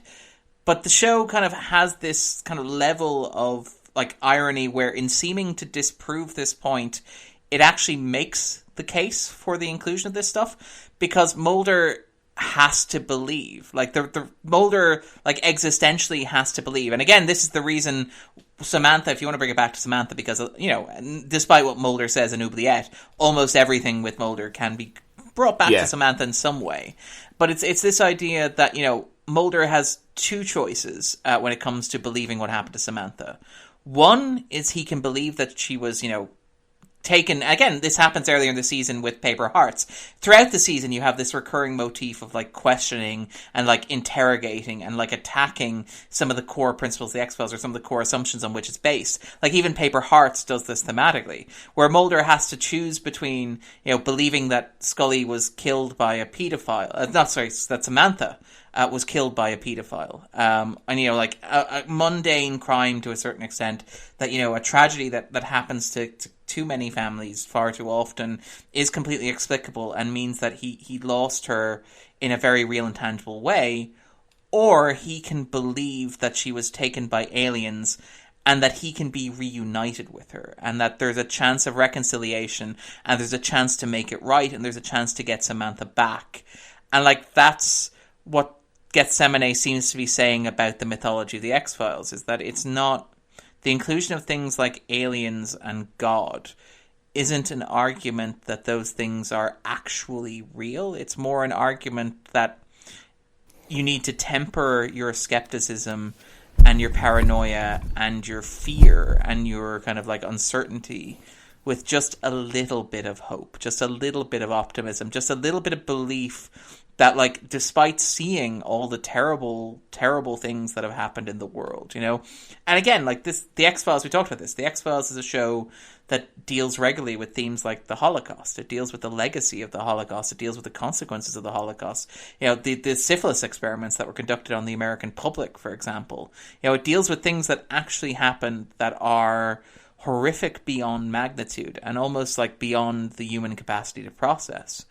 And so for Mulder, his belief in aliens is very similar to the show's, use of aliens and use of God, because it allows him to believe in something more. And again, this is something that, the show pushes back and forth on with the aliens, where, initially in the first couple of seasons, and particularly Little Green Men, it seems like the aliens might possibly be, nice, or at least sort of divine. In Fearful Symmetry, they're building Noah's Ark, for example. And, it gets a bit more complicated later on when they're actually, we like the planet. We're going to take the planet. That's what we're doing. And it becomes like the aliens become this manifestation of like unimaginable inhuman evil. But like even thematically, Mulder's belief in aliens is a way for him to believe in something more than the mundane, horrific reality of the world that he processes. And again, you see that a lot in and again, not to skip too far ahead, but in like Redux 1 and Redux 2, where you have these like Oliver Stone-esque montages, which just document like the horrible, horrible, horrible subtext of the mythology, like directly in your face in this really brutal fashion, where it's like, yep, mass murder of civilians, explosions, bombs, military-industrial complex, something that exists far outside the control of anybody, including you, the viewer. You're completely powerless, hopeless, and there's nothing you could do that will accomplish anything at all to make the world a better place, because these forces are so strongly aligned and up to so much evil that it's impossible to possibly fathom what's going on, let alone stop it. What Gethsemane does is it says, well, actually, if that is true, and let's accept that that's true, and let's believe that that's true, let's believe that all the horrible things in the world and that the show has argued are true, hope becomes all the more important after that point. Faith becomes all the more important after that point, because faith anchors us, and faith gives us something to believe in, and faith gives us something that keeps us going. In a very literal sense, that scene with Mulder at the end, because what happens like in Gethsemane, and again, not literally, not in terms of plot, because the audience knows Mulder can't be dead, but when Gethsemane takes away Mulder's faith and Mulder's hope, he may as well be dead. Yeah. Which is exactly. Just powerful. Like, again, I think that's a very strong argument on the part of the episode for what the show is doing and how the show does it. It's a very clever, not deflection, that's unfair, a very clever response to some legitimate criticism of the show at the time, which have arguably even become kind of more, they become louder in the years since, when people talk about contextualizing the show in terms of things like the kind of like the post-truth era, the post-fact era, you know, that sort of stuff. Yeah, absolutely. And it's a really, that final moment you see Mulder where he's just basically got tears running down his eyes watching the old, you know, hearings about the possibility of alien life, and he with his faith and hope seemingly gone, you know, and then there's that. Duchovny can cry, can't he? Like, I mean, yeah, Duchovny gets a lot of flack. Duchovny does get a lot of flack for maybe what's that descript? Nathan Rabin described Bruce Willis as one of the most transparent actors in America, in that you can tell when Bruce Willis believes in the script that he's performing. Duchovny is kind of similar in that respect, where you can tell there are weeks when Duchovny's like, really? But there are weeks when he really kind of goes for it. And like, one of the things that Duchovny does phenomenally well as an actor, and I don't mean to trivialize his work at all, he cries absolutely. Like, watching Mulder cry is heartbreaking. I want to reach the screen and cuddle him. Yeah, and that's exactly how I felt. You know, watching this again, I was just like, it's such a sad and, you know, desperate kind of way to end him for a season, compared to, like, you know, how in the last 2 seasons he's been there in the middle of a boxcar investigating things, or with crap Excalibur about to face down an alien, and here he is, right? Here he is. He's no longer out there, you know, going after he feels like he's lost. Feels like he's lost everything. It's really sad. And then you have the fade to Scully's face, the match cut to Scully's face. Yes, which is beautiful. Beautiful direction. Which is really well done. And she delivers the Mulder's dead, you know, which... And it doesn't even matter if you believe that or not at the time. The power of that final moment, I think, sticks. You know, knowing that, you know, he will be in the next episode, doesn't make that any less sad. You know, and impressive and brave a way to end a season of television. Yeah. You know, I mean... Because even if it's not literally true in terms of plot, and like the audience is smart enough to know that, again, this is like Sherlock Holmes dying in the Ratchetback Fall. There's no way he's not back next year. It's true in terms of theme, because like the concept of the character has in theory been like dealt this impossible blow, like this blow from which he cannot recover. And the question is, how does he do that? Now, again, not to tip my hand with the 5th season, I think there are some things the 5th season doesn't necessarily do particularly well in kind of carrying this on, but like, as Gethsemane ends, like, Mulder has been destroyed as a person, like as a concept, as like a collection of beliefs. Yeah. And so Scully's observation that Mulder is dead, you know, the audience knows that's not true literally, because it knows Duchovny, you know, will be back for the 5th season and fight the future. Duchovny will be filming Fight the Future in the middle of the summer. But it's also, you know, but it is true in like a sense thematically at where this episode's at. Mulder's beliefs have been shattered. The character of Mulder, as we've known him up until this point, has been, like, cracked in a very fundamental way. Like, he's been challenged existentially, like in a very, like, in a way that's not concrete, in a way that is abstract. And again, this gets to the whole episode seeming more meditative than, you know, previous season finales, more sort of like removed and more sort of poetic and more lyrical and more, you know, sort of like, you know, again, if you want to be kind of critical, you could say pretentious, but like in a way that is more kind of about ideas, and about sort of like criticism and about the show as a concept rather than as a narrative, if that makes sense.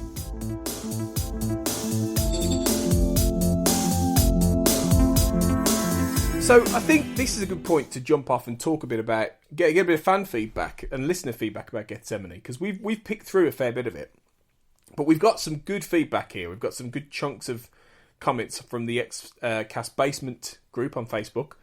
So thanks to everyone who has submitted some thoughts. And then after this, we're going to do a little bit of a season 4 wrap up, and we're going to talk about how our top 3 and our bottom 3 episodes of season 4, which some of you have also contributed. So we're going to pick through mail a little bit here. So Gethsemane then. Chandru Ravindran says that Gethsemane holds a special place in my heart because it was the first mythology episode I saw after becoming a fan. I remember being worried out of my mind because the previews following Demons stated that either Mulder or Scully would not make it out of this one alive, and 13-year-old me was so ready to believe the lie. Gethsemane is powerful but flawed. The cinematography is top-notch, particularly on Blu-ray, and the episode feels apocalyptic. It feels like Mulder is teetering on the edge of something monumental, which he is. Brackets, which he is. That's not me saying that, that's Chandru. But more importantly, this is the episode where I really feel Scully's cancer is handled best, even more so than Memento Mori. I would agree with that, to be honest. Her anger and frustration is bubbling just below the surface, and Gillian Anderson plays it beautifully. The scenes at the dinner table with Father McHugh and with Bill Scully are phenomenal. I love that Scully clams up with Bill right when he disparages Mulder. It's like she decides right then, he doesn't understand our relationship and he never will understand, and I don't have the energy for this, so I'm not even going to try. Brilliantly played. And I also love her garage confrontation with Critchgate. It feels like one of the first moments in the mythology where Scully gets an action scene instead of Mulder. I love the reaction shot of her in the car. Like, again, it's a wide shot, yeah. It's in a distance, but it's like there's a real shot of Gillian Anderson behind the wheel being like, I have just had enough. It's a fantastic shot. Yeah. I absolutely love it. It's a bit where it's like, it's really good. Where like you honestly, like, Kritzkow's wondering if she's going to mow him down, and like as an audience member, you're like, is she going to mow him down? Is she going to do it? Yeah. She's done. Like, I'll never make it to trial anyway. My cancer's coming back. It's like... yeah. Chandru finishes by saying, but with all that said, it's hard for me to get past the fact that Mulder's death is a complete lie. I get it as a way to unnerve the audience, but it bothers me because it appears that Gillian Anderson plays that scene like Scully really believes Mulder to be dead. Scully is not a good liar, so this just doesn't jive with the reveal in Redux that Scully's in on it. Now, I think one thing we have to factor in here is that it's very likely that Gillian Anderson didn't know at this stage that it was all a big hoax. I would imagine that, you know, it may have even been that Gethsemane was written without that fully having been figured out as well. So I think we have to apply some level of, you know, Gillian's playing what's on the page, and what's on the page is not suggesting that this is all one, because let's be honest, and we'll talk about this in Redux, it's a big fucking cheat. The teaser to Redux is one of the most inelegant fixes in like the X-Files long history of inelegant fixes. Massively. It's not quite My Struggle 3, but it's kind of like you want to draw a connection between the Redux trilogy and My Struggle. There's perhaps one you could make there. I think so. Absolutely. So I think it's a good point, and I think that if you can sort of see that, I think you can appreciate what they're trying to do a bit more here. But I also think it's interesting when he mentioned Demons, because it's interesting that this follows Demons, you know, which is a very underrated episode, Demons, and it gets into the psychology of Mulder's family history a lot more. But that is an episode where you could suggest that Mulder's really been pushed to the edge psychologically as well, and it's interesting that comes.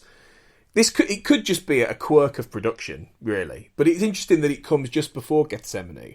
I don't know. What do you think? That was intentional, Darren? That they were trying to sort of layer in this idea that Mulder might be a little bit not mentally very stable in some respects. I don't know. I'm not entirely I don't think it was like literal in terms of plot. And again, this is the thing where like you look at the production of the fourth season as a whole, and there's a sense of it being written very much by the seat of the pants. And also, I don't think that there was a point where they sat down at the start of the season and were like, okay, big themes on markers in the board. Yeah. But I do think that it plays into, again, this recurring theme of like and we'll talk about this in a moment when we get to the fourth season, trying to make sense of it. But this kind of thing where you can tell that a bunch of writers working in a room together for, 20 odd weeks of a year will have inevitably kind of certain ideas and certain themes that interest them and certain things that they're talking about. And those things will inform their work in a variety of ways. So, I mean, I think that Mulder's, the whole, like, is it all real sort of aspect of demons, which kind of carries through to Gethsemane. But you can also even, like, trace back to, for example, musings of a cigarette-smoking man earlier in the season. That these things were all things that the writers were kind of thinking about while they were writing the show and while they were working at this point together in the room. So I don't know if I'd say it's a direct kind of, one-to-one link, but I would say that I think it kind of speaks to a lot of, what was, what the writers were thinking about the X-Files at that moment in time as a group, I think. Yeah, definitely. I think that's pretty spot on there. Caredwen Foley says, I think Gethsemane is a wonderfully structured episode and one of the best season finales of the show's run. A huge achievement given the competition. For me, it only loses out to Erlenmeyer Flask and Anasazi. Zero Sum, Elegy and Demons have at this point done a gorgeous job positioning the players and naming the stakes, which means Gethsemane doesn't have to spend its first act stage setting. It just presses go, and we have the whole episode to watch everything unfold. I'm a lot more sanguine on Redux 1 than a lot of fans are, and I'm very fond of Redux 2. That 6-episode sequence from Zero Sum to Redux 2 is for me the strongest run of episodes in the series. I think that's a really interesting way of looking at this, in that it just presses go. Because I think that is a complaint with some mythology episodes, isn't it? Particularly the two-parters or even the three-parters, where, and I know this is part one of a three-parter, but it doesn't feel like it is in the same way. I think sometimes there is an element of setup, and then you're getting into the what ultimately the episode is trying to, the piece of the puzzle that it's trying to accomplish. Whereas this, Zero Sum has done a lot of that legwork. It's sort of put a full stop on Smoking Man, Marita, the Elders, Skinner, all these guys, and allows this to breathe. And so it's really interesting the way she looks at that there. Yeah. And I think it helps that the episode itself, in terms of plot, doesn't really have that much going on. It's, there's an alien body that's been discovered in the Yukon. Like, Mulder's going to go take a look at it. That's basically the plot of the episode, as much as it exists. There's no plan to take over the world. There's no mysterious viral outbreak. There's no attempt to control a secret weapon, which is really a crap Excalibur, that will help when colonization takes place. Like, in terms of plot, it's a relatively slight episode, which means that it can, from the very outset, get to what it thinks is the meat of the story. You don't have to do the setup that like Talitha Kumi has to do to get to the arguments between Mulder and Mr. X, or to get to the point where Mulder's looking at photos of his mother and the cigarette smoking man. That sort of stuff, where the heart of that episode lies. Here you have like, okay, well, we know the plot is that an alien body's been found in the Yukon. We can just get straight to what we think this episode is about, which is, Scully and her faith and Mulder and his faith. And we're there from the word go, pretty much. Yeah, absolutely. Morgane Schmidt says, I think Gethsemane is a very good episode. I feel like Mulder, I have hope this alien is real and I want to believe. The scene when Scully reveals that the Shadow Men gave her cancer to make Mulder believe is totally heartbreaking. And paranoia is at climax. And Mulder, who considers attempting to take his life because he's devastated by the news. I think that's a really good point about the moment where she says that about the cancer. That is a if there ever's a moment, I suppose, that I feel does push Mulder into that sadness, it's that. It's being confronted with the reality that I'm only going to die because they wanted you to go down this rabbit hole, to believe, and that is. Well, that's the moment where he walks away. Like, that's the moment where it's like he's done. Because he's heard Crisco. He's seen the evidence. He's had the conversation. He's had it laid out for him rationally, the sort of like the plot A to B to C. He's had all his observations, like, rebutted. He's had the rational argument over the point. And he's deciding he's going to stick to his guns. And then Scully comes and she says, he's like, what did he say that convinced you? And Scully's like, they gave me cancer to make you believe. And that's what hammers him. That's the belief that sort of gets him there. And that's kind of something that I think goes a long way towards kind of, reinforcing the fact that, while Bill Scully may technically be correct, Mulder is actually a decent human being underneath it all. Because he does, as much as Mulder can be selfish and self-centered and sort of absorbed in his quest, it's mostly, it's innocent blindness. When this stuff is brought to his attention, he does feel bad about it. He does feel guilty about it. And he does acknowledge that, people have paid a horrible price for his quest, for what he believes.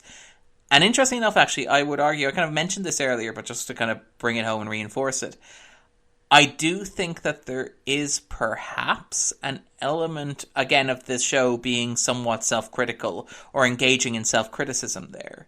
Because I think that, and again, this is one of my criticisms of the Scully abduction arc in the second season, is that, yes, it was written around Gillian Anderson's pregnancy, and yes, it was a last-minute fix, and yes, it was very desperate, and it was a bunch of writers scrambling to come up with an idea to make it work in the little bit of time that they had. But one of the issues with it as it unfolded in the second season was that it made something that happened to Scully all about Mulder from the outset. At the end of Sleepless, the cigarette-smoking man makes it clear that Scully's going to be kidnapped in order to make Mulder feel angsty and depressed. And one of the interesting things about, One Breath is the way in which it deconstructs that by, criticizing this idea of Mulder getting revenge on the men who hurt Scully rather than simply being there and supporting Scully. So I think that, Scully confronting Mulder...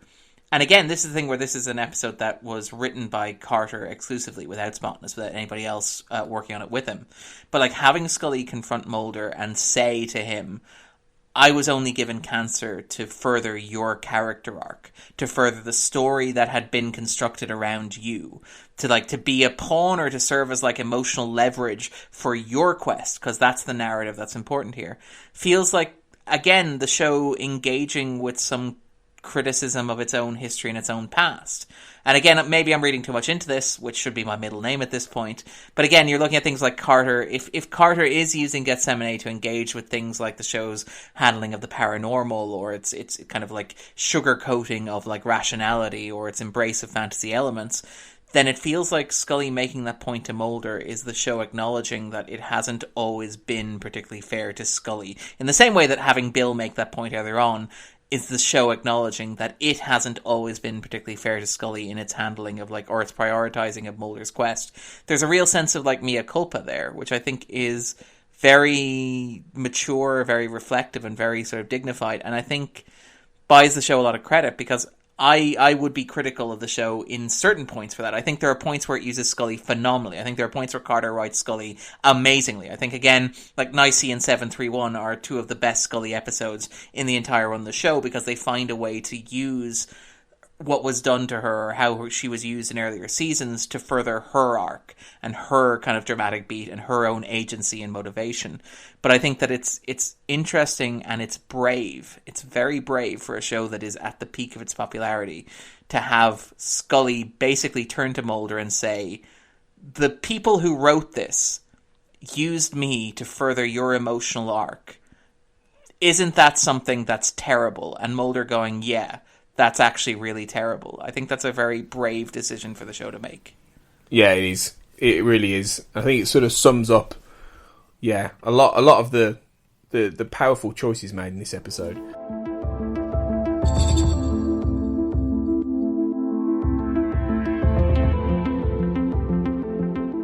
So thanks, guys, for your feedback. Sorry if we haven't got to all of it, but I want to press on and talk about Season 4 in general and wrap the season up before we move on into Season 5 and get some of your top and bottom three. So before we do our top and bottom three, Darren, what would you give Season 4 as a whole then out of 10 as an episode, as a season ranking, and what did you make of it generally?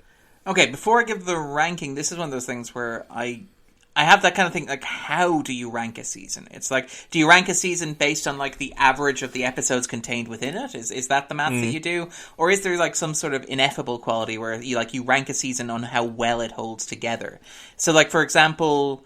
And again, this is the thing. You asked me, I think, to pick, my top 3 episodes of the season. And I was like, curse you, Tony! Because 4 of my top 10 episodes of The X-Files ever are in this season. And one of them is going to have to get shaved when I do the countdown in a moment. Sorry. it gets at this thing where, like, if you were doing it that way, like in terms of episodes in my top 10, season 4 has more episodes than any other season, right? But, here's the but. It doesn't hang together. The 4th season doesn't cohere for me as smoothly or as elegantly as, like, well, first of all, the 2 seasons either side of it. Like, it doesn't have this recurring, like, meditation on the legacy of the Second World War, which kind of fuels the 3rd season, and it doesn't have this sort of, like, preoccupation with disfigured reproduction and the question of where we go now that drives so much of the 5th season. Like, the 4th season, because of the way it was written, where you have this whole bunch of competing writers and competing voices, and Carter kind of splitting his attention in 3 different directions at once, doesn't have, like, a holistic beginning to end statement. It doesn't have, like, a cohesive argument about what the show is saying this year. And I think it says some interesting things. I think it's, first of all, it's very deconstructive. It picks at the idea of the X-Files repeatedly. Shows like, for example, Musings of a Cigarette-Smoking Man, to pick an example, but even, like, Gethsemane. Shows that kind of, like, really criticize and get at the question of what the X-Files can be.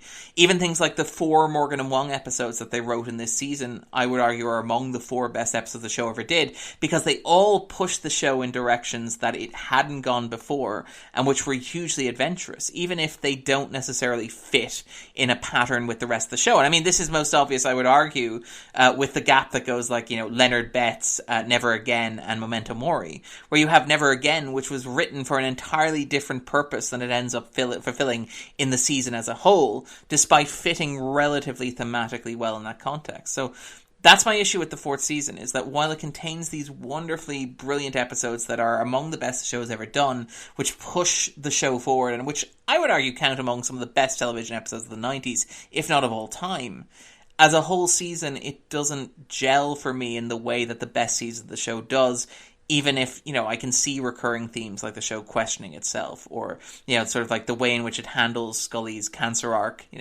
It's kind of impressive for a show that was kind of hitting the ground running and improvising as it was going. So for me, controversially, this season will get an 8 out of 10. I still think that's pretty fair for a season that is, as you say, a little bit uneven in terms of some of the broader themes and arcs. Well, I mean, it's the 4th best season of the X-Files, I would argue, behind 3, 5, and 8. And the irony is that I think that 8 doesn't have an episode that is as strong as, say, the top 6 episodes in this season, to pick an example. But it gels together so well that the season itself is elevated for me.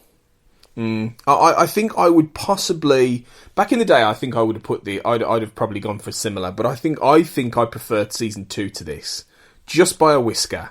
Because weirdly, I don't tend to revisit a lot of season 4, oddly enough, yet season 4 does have some phenomenal individual episodes. I think I would go... I think I'm going to plump for a 7 out of 10 myself. And I thought my 8 was going to be controversial. It's a great season. It's a really good season. It doesn't have that spark for me. No, I agree. It's neither does it for me. I think 3 does. I think 5 does. And like you say, 8 does. For me, 2 does as well, even though 2 has got some real shonky wobblers. You heard it here first, listeners. Tony Black loves Fearful Symmetry.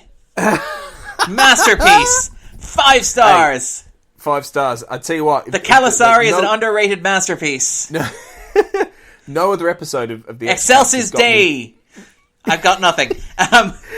Yeah, no, that's that beyond. Was too far. Yeah, I can't follow you there, Darren. I can't. But yeah, Fearful Symmetry is the only episode of the X-Cast where I've recited poetry, so it's worth something. Oh, you've done your Blake. You've quoted Blake. There we go. Exactly. That was down to Zach Moore. He got me into that. We should have an X-Cast poetry corner just at the end. Or just haikus. Yeah, X-Cast haiku corner. But yeah, I think it's got a lot of impressive bits to it. Let's go for our 3s then. Before we talk about... Well, what we'll do is we'll intersperse a few people's different rankings. So, why don't you give me your 3rd best episode of Season 4, Darren? 3rd best episode, I'm going to go with Home. Good choice. Yeah, good choice. That's the legendary classic banned, almost banned X-File. Good choice. I think I am going for my number 3 with, and this one will surprise people. in a way. I'm going for Synchrony. Ooh, interesting. Because I really like Synchrony, and it's the only, if I'm honest, it's the only episode of season 4 that I'm gutted I didn't get chance to do. You know, Zach Moore and Matt Latham did a really good job with that podcast, but I was almost going to be on that with them, and I couldn't for various different reasons, and I'm gutted. And we're going to do a patrons only commentary track for that next year, and I'm looking forward to doing that because I think Synchrony's got a lot going for it. It's the only episode that properly has a go at time travel in the X-Files, and I love time travel. Hey, Red Rum. All right, yeah, okay, Red Rum. Sorry. Memento, you mean? Yeah. Potato. Yeah. But sorry, I was Joe Mortified that you forgot that. Very good. Sorry. I love Red Rum, by the way. I can't wait till the day we get to that. I'll be mounting a dogged defence of it. Yeah. Oh, very good. We've reached the point of the podcast where Darren's just going to pun incessantly. Hey, we should have done that within 5 minutes. You know, we've left it way too long. I feel like an episode that opens with a suicide doesn't really lend itself to kind of wordplay, you know? Nah. I didn't want to be in with a bullet, you know? So that's my number 3. Let's just do a couple of other number 3. So Andrew Levitt, his top 3 are. I'll go through it. Well, what I'll do is we'll do ours steadily, but I'll go through different people's top 3s. So his top 3. Number 3, he went for Small Potatoes. Number 2, Memento Mori, and number 1, Paper Hearts. I suspect Paper Hearts is going to do pretty well with a lot of different rankings. Yes, Paper Hearts is my 4th actually, that's the one I had to cut. Damn you! I had to cut it out like one of those Paper Hearts. What would you go for as your number 3 bottom episode then, Darren? Okay, this is one of those ones where it's like, Tony, I'm going to need you to make a call on this.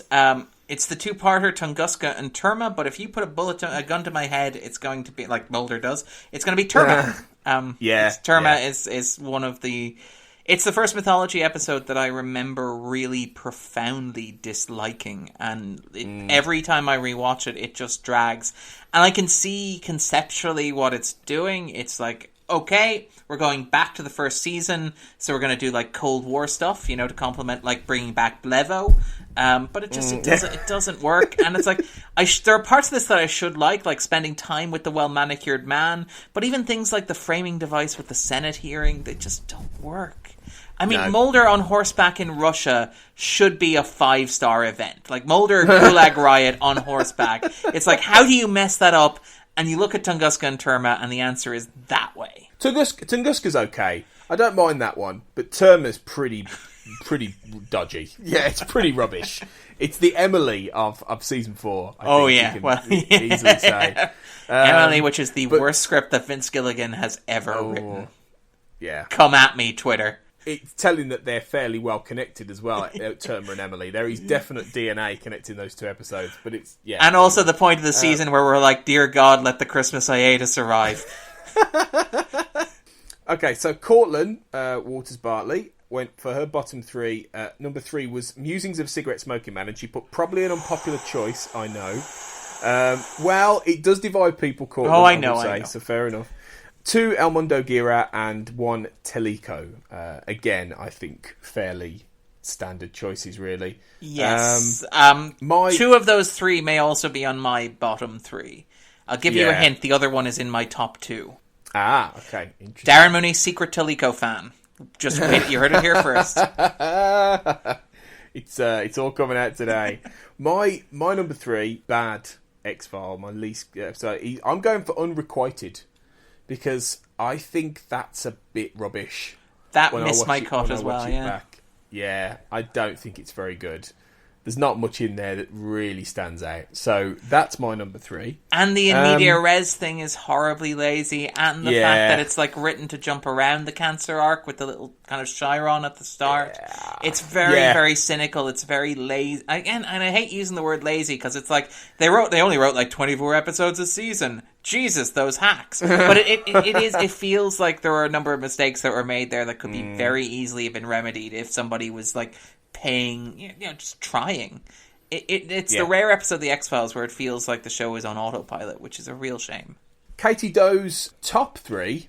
Let's do a top 3. She went for Gethsemane at number 3, Memento Mori at number 2, and number 1, Paper Hearts. Again, it's nice to see Nice. Gethsemane in a top 3 there, which is really good. What would your number 2 be then, Darren? I'd love it. Your number 2 top episode. I'd love it if this was Gethsemane now. No, it's Music of a Cigarette Smoking Man. Oh, yes. Yeah. Yes. Which is, Which you again, did. absolutely brilliant, absolutely love it. I know it's divisive, I accept it's divisive, and I accept a lot of the criticisms of it, but it's one of my... And again, this sort of probably tips my hand into like what my favourite episode is going to be, but this is one of my favourite episodes of television ever made. I think I've watched this, like I watched this to record the podcast, and then I watched it again when the podcast came out, and it was just like, I need an excuse. I don't really need an excuse to watch this. It's beautiful. It's for me, it's a large part of the show in like a nutshell, in a very sort of like abstract way, in a way that encapsulates a lot of what I love about the X-Files, in a way that's clever, playful, and is kind of, again, something that no other show could really do. Which is kind of what I love about the X-Files. It's out there, it's wild, but it's also quintessentially X-Files. It's just, for me, it's almost perfect television. Yeah, it's my number 4, I think, and I can't disagree with that. I mean, it's terrific, absolutely terrific. And you and Carl did a fantastic episode on that back in early this season. My number 2, I'm gonna steal your number 3. I'm going for Home, because I think Home's great. Really, I there's so much in that's just iconic. So that's my number 2. Let's see, who else have we got? Keely Portnow, her top 3 are number 3, Demons, which is nice to see up Nice there. to see that, yeah, Paper Hearts at number 2, and Unruhe at number 1, which is really good, because again, you and Carl did a great podcast on Unruhe as well, and that is an episode that deserves more love, I think, generally. It is. It's sorely underrated, and that's the kind of problem with the kind of top 3 format, is that like when I'm squeezing out Paper Hearts, I can't really justify sticking in Unruhe, which is phenomenal. Yeah. I absolutely love Unruhe. It's great fun, and again, it's something where it's like you look at Vince Gilligan, and he seems like such a nice guy, but there's a point where you're watching it, you're like, is this Vince Gilligan giving the middle finger to Millennium? I think it might possibly be that. It's like, watch me do what you're doing, but better. Also, Paper Hearts. Which I kind of adore. There's something kind of very playful and slick in that, but it's also just really well constructed, and it works thematically with the season as a whole, and it's got a really great guest performance from Pruitt Taylor Vince as well. Yeah, for sure. 100%, definitely. What would your number 2 worst episode of the season be then? What would you go for? As the world turns, it's El Mundo Gira. Yeah, the Mexican goat sucker thing. Yeah, it doesn't just have rubbish. Yeah, that's really about it. It sucks. It's rubbish. It certainly sucks. It does. But yeah, no, it is awful. Like, and again, this is the thing where you can.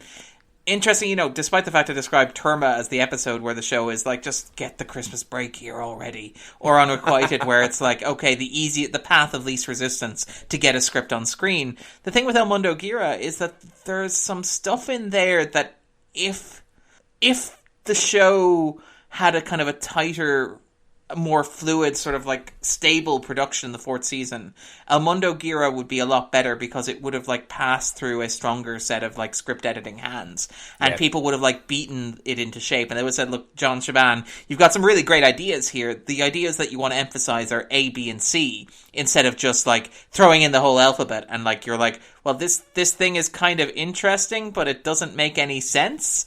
And also it's kind of racist, but we're going to touch on that when we get to my worst episode. Yeah, absolutely. My number 2 worst is probably Taliko, because I just think, again, that's just a really badly thought out and executed Monster of the Week episode.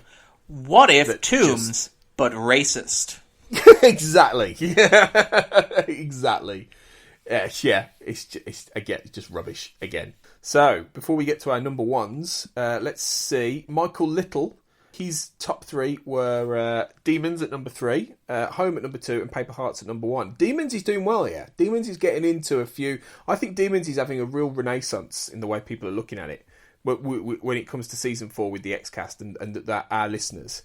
It's really nice to see that. It is. It's always like, it's really good to see what you would assume to be accepted wisdom kind of turned on its head, which is kind of really good. And it's like, that's the thing about going back and revisiting this, and also like having something like the X-Cast, and again, not to blow too much smoke up, whatever, but like, again, the X-Cast is an excuse to rewatch these episodes and go back and revisit them and think about them and break them down, 20 plus years removed from context. It's kind of great that you can have these little renaissances and kind of forgotten gems and episodes that were, and again, not hated at the time, but kind of overlooked, are now like, well, actually, this is really, really, really good. Yeah. No, it is. It does allow for that, definitely. So let's do our bottom top episodes, if you see what I mean. So let's do our before we talk about our favourites. What would you say the worst episode of season 4 is, Darren? It's Teliko, which is just good. horrible. The thing about it really does, and again, this is the thing where, like, if you were being clever and if you're being smart and you want to be very generous, you'd be like, well, actually, this is part of the 4th season's continued re-engagement with the 1st season, where you've got Blevo coming back, you've got another take on. I don't know why I'm British. I think when I say Blevo, it just immediately sounds Blevo. Blevo, I say. Corporal Blevo. Yes. The life and death of Colonel Blevo. Yeah, Colonel Blevo. I thought that, yeah. But, like, if you wanted to be really generous, what you'd say is it's the show going back to its roots and sort of like, you know the way that you're bringing back Blevins, for example, and you're, like, playing back the pilot in, like, Musing of a Cigarette-Smoking Man.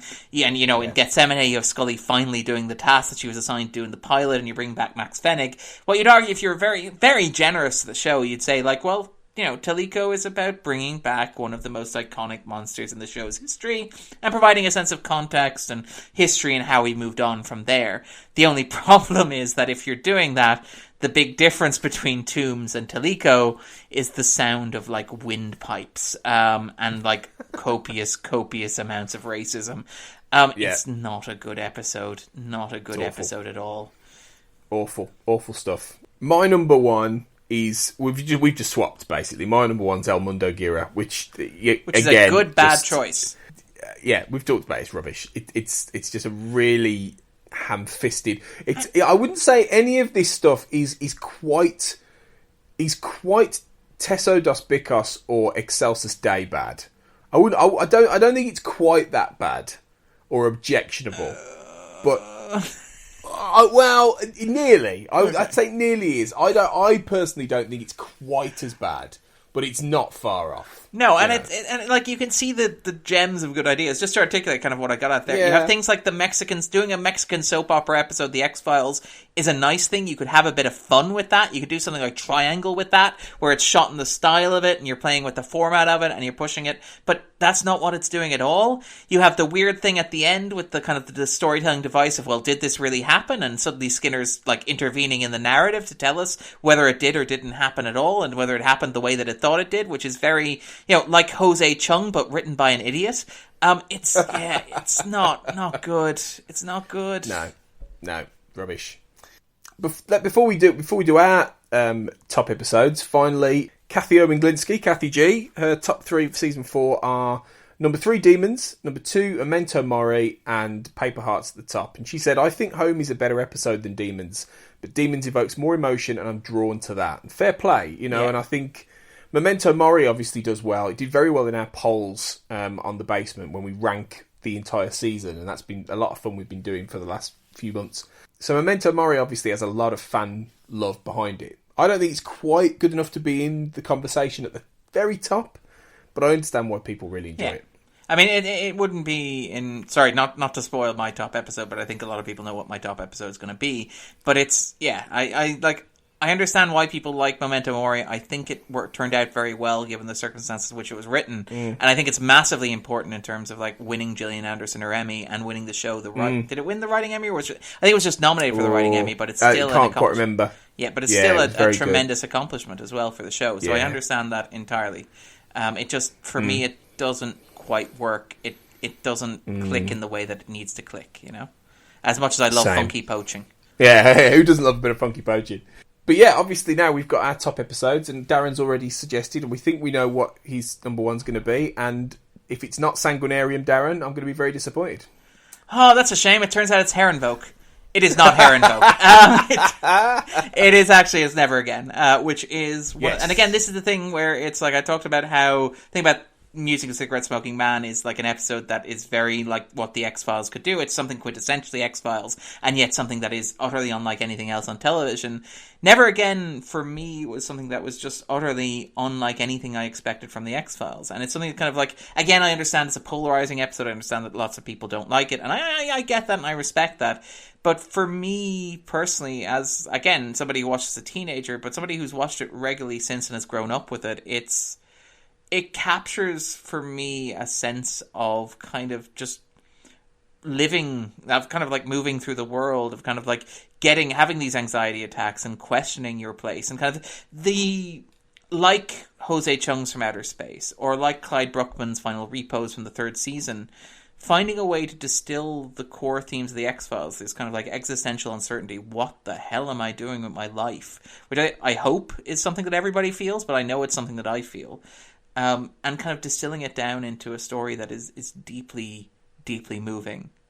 While also still having a talking tattoo voiced by Jodie Foster, and, you know, a wonderful soundtrack and direction that is completely off the wall as well. So it's everything that I want, really.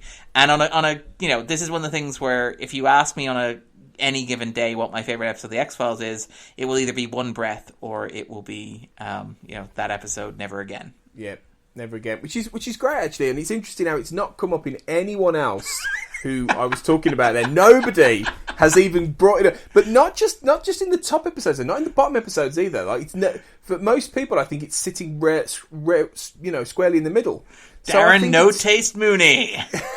Oh yeah. Or more likely, you see something in this episode that some of us just don't, and so it'd be really interesting to see if there are other people out there. Put your head above the parapet, guys. If you agree, if you feel the similar way about Never Again, let us know, because I think it's my favourite of those that in middle trilogy. To be fair, I think it's the most interesting episode of the three. So it's good that you're championing that one. Fair play. I know. Mine is far more conventional. I've gone for Paper Hearts like everybody else. Which is still a great choice. It's a brilliant episode, and I think it's... again, my fourth choice, so I'm very glad to see it as your first. It kind of balances out there, which is good. Sorry, Vince Gilligan, I'm a Morgan and Wong fanboy for life, apparently. Well, you see, I'm bound to Vince now to Pusher. You know, I'm just like, what can I say? It's... Kitsunagari is obviously going to be my favourite episode of season 5, you know. So by a clear distance. Putting that out there now. Yeah. And we've already recorded Kitsunagari, so, like, you know, we're, like... committed now. Yeah, we really are. I'm surprised you didn't say it would be 1/3 of Emily. Precisely 1/3, but no more of Emily. Yeah. That's the bit to figure out. Is it the Anna Fugazi stuff? God. But that's it, and that's it for season 4. We're all done. It's been a lot of fun talking about Gethsemane and season 4 in general, because we always like wrapping up the season. I'm just going to reveal it now, Darren. You're coming back for Redux and Redux 2. Let's put it out there so people can look forward to that.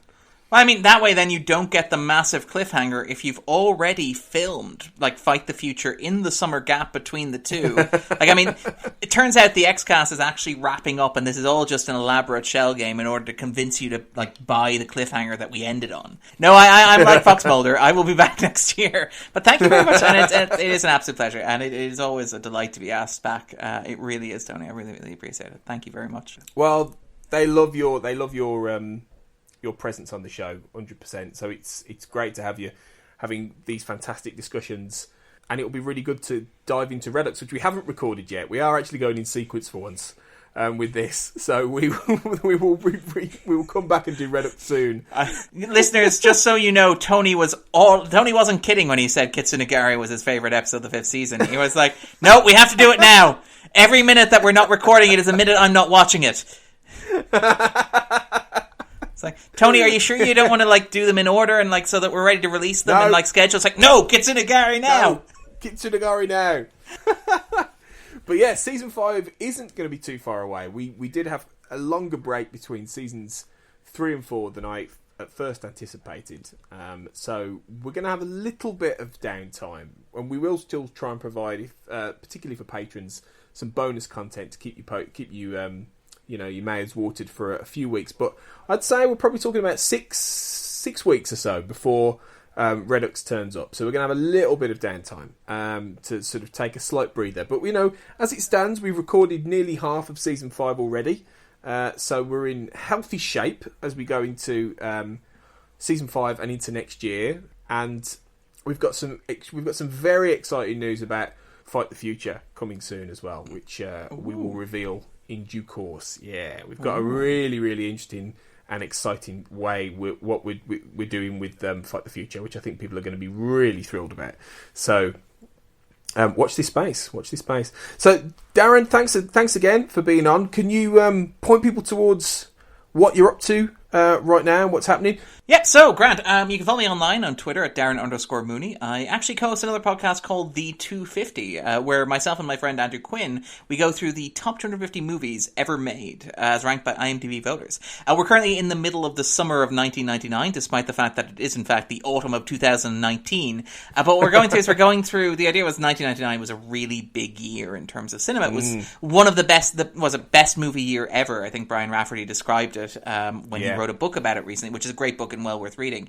So myself and Andrew decided that we would do is we go through the 1999 movies that are on the top 100, top 250 and the bottom 100, like one at a time. So if this is going out now, we've already done episodes covering stuff like, say, The Matrix, for example, The Sixth Sense, and next week we'll have the wonderful Charlene Lydon, who runs the Lighthouse Cinema over here, one of Ireland's best art house cinemas. She'll be coming in to talk to us about American Beauty, which is going to be a very interesting watch, 20 years removed from its original context. And then the week after, we actually have Alex Towers from the Irish film podcast When Irish Eyes Are Watching, which is great. I wholeheartedly recommend that one. But himself and Charlene Lydon, again, are coming in to talk about Fight Club, actually, which will be a fascinating watch. Again, another movie from 1999, which will be interesting to discuss 20 years removed from its original context. Outside that, absolutely. I operate my own blog, The Movie Blog, but I've actually just started a column at Escapist Magazine online, which is publishing. It should be publishing once or twice weekly as well, which is kind of, so if you want a good dose of Darren talking about pop culture, you can find online there. They've been very, very supportive, and it's really good, and I'm really glad to be a part of that as well. That's a great column. It's called In the Frame, isn't it? It is indeed, yeah. It's really good, really fantastic stuff. So yeah, lots of stuff to check out there, guys. Make sure you do. And you know where you can find me. I'm AJ Blackwriter on Twitter. So keep an eye out for whatever I'm up to around X-Files conversation, and we'll be back for season 5. Not too long to wait before we return. So thanks as always, guys, for listening. And remember, until next time, believe the lie.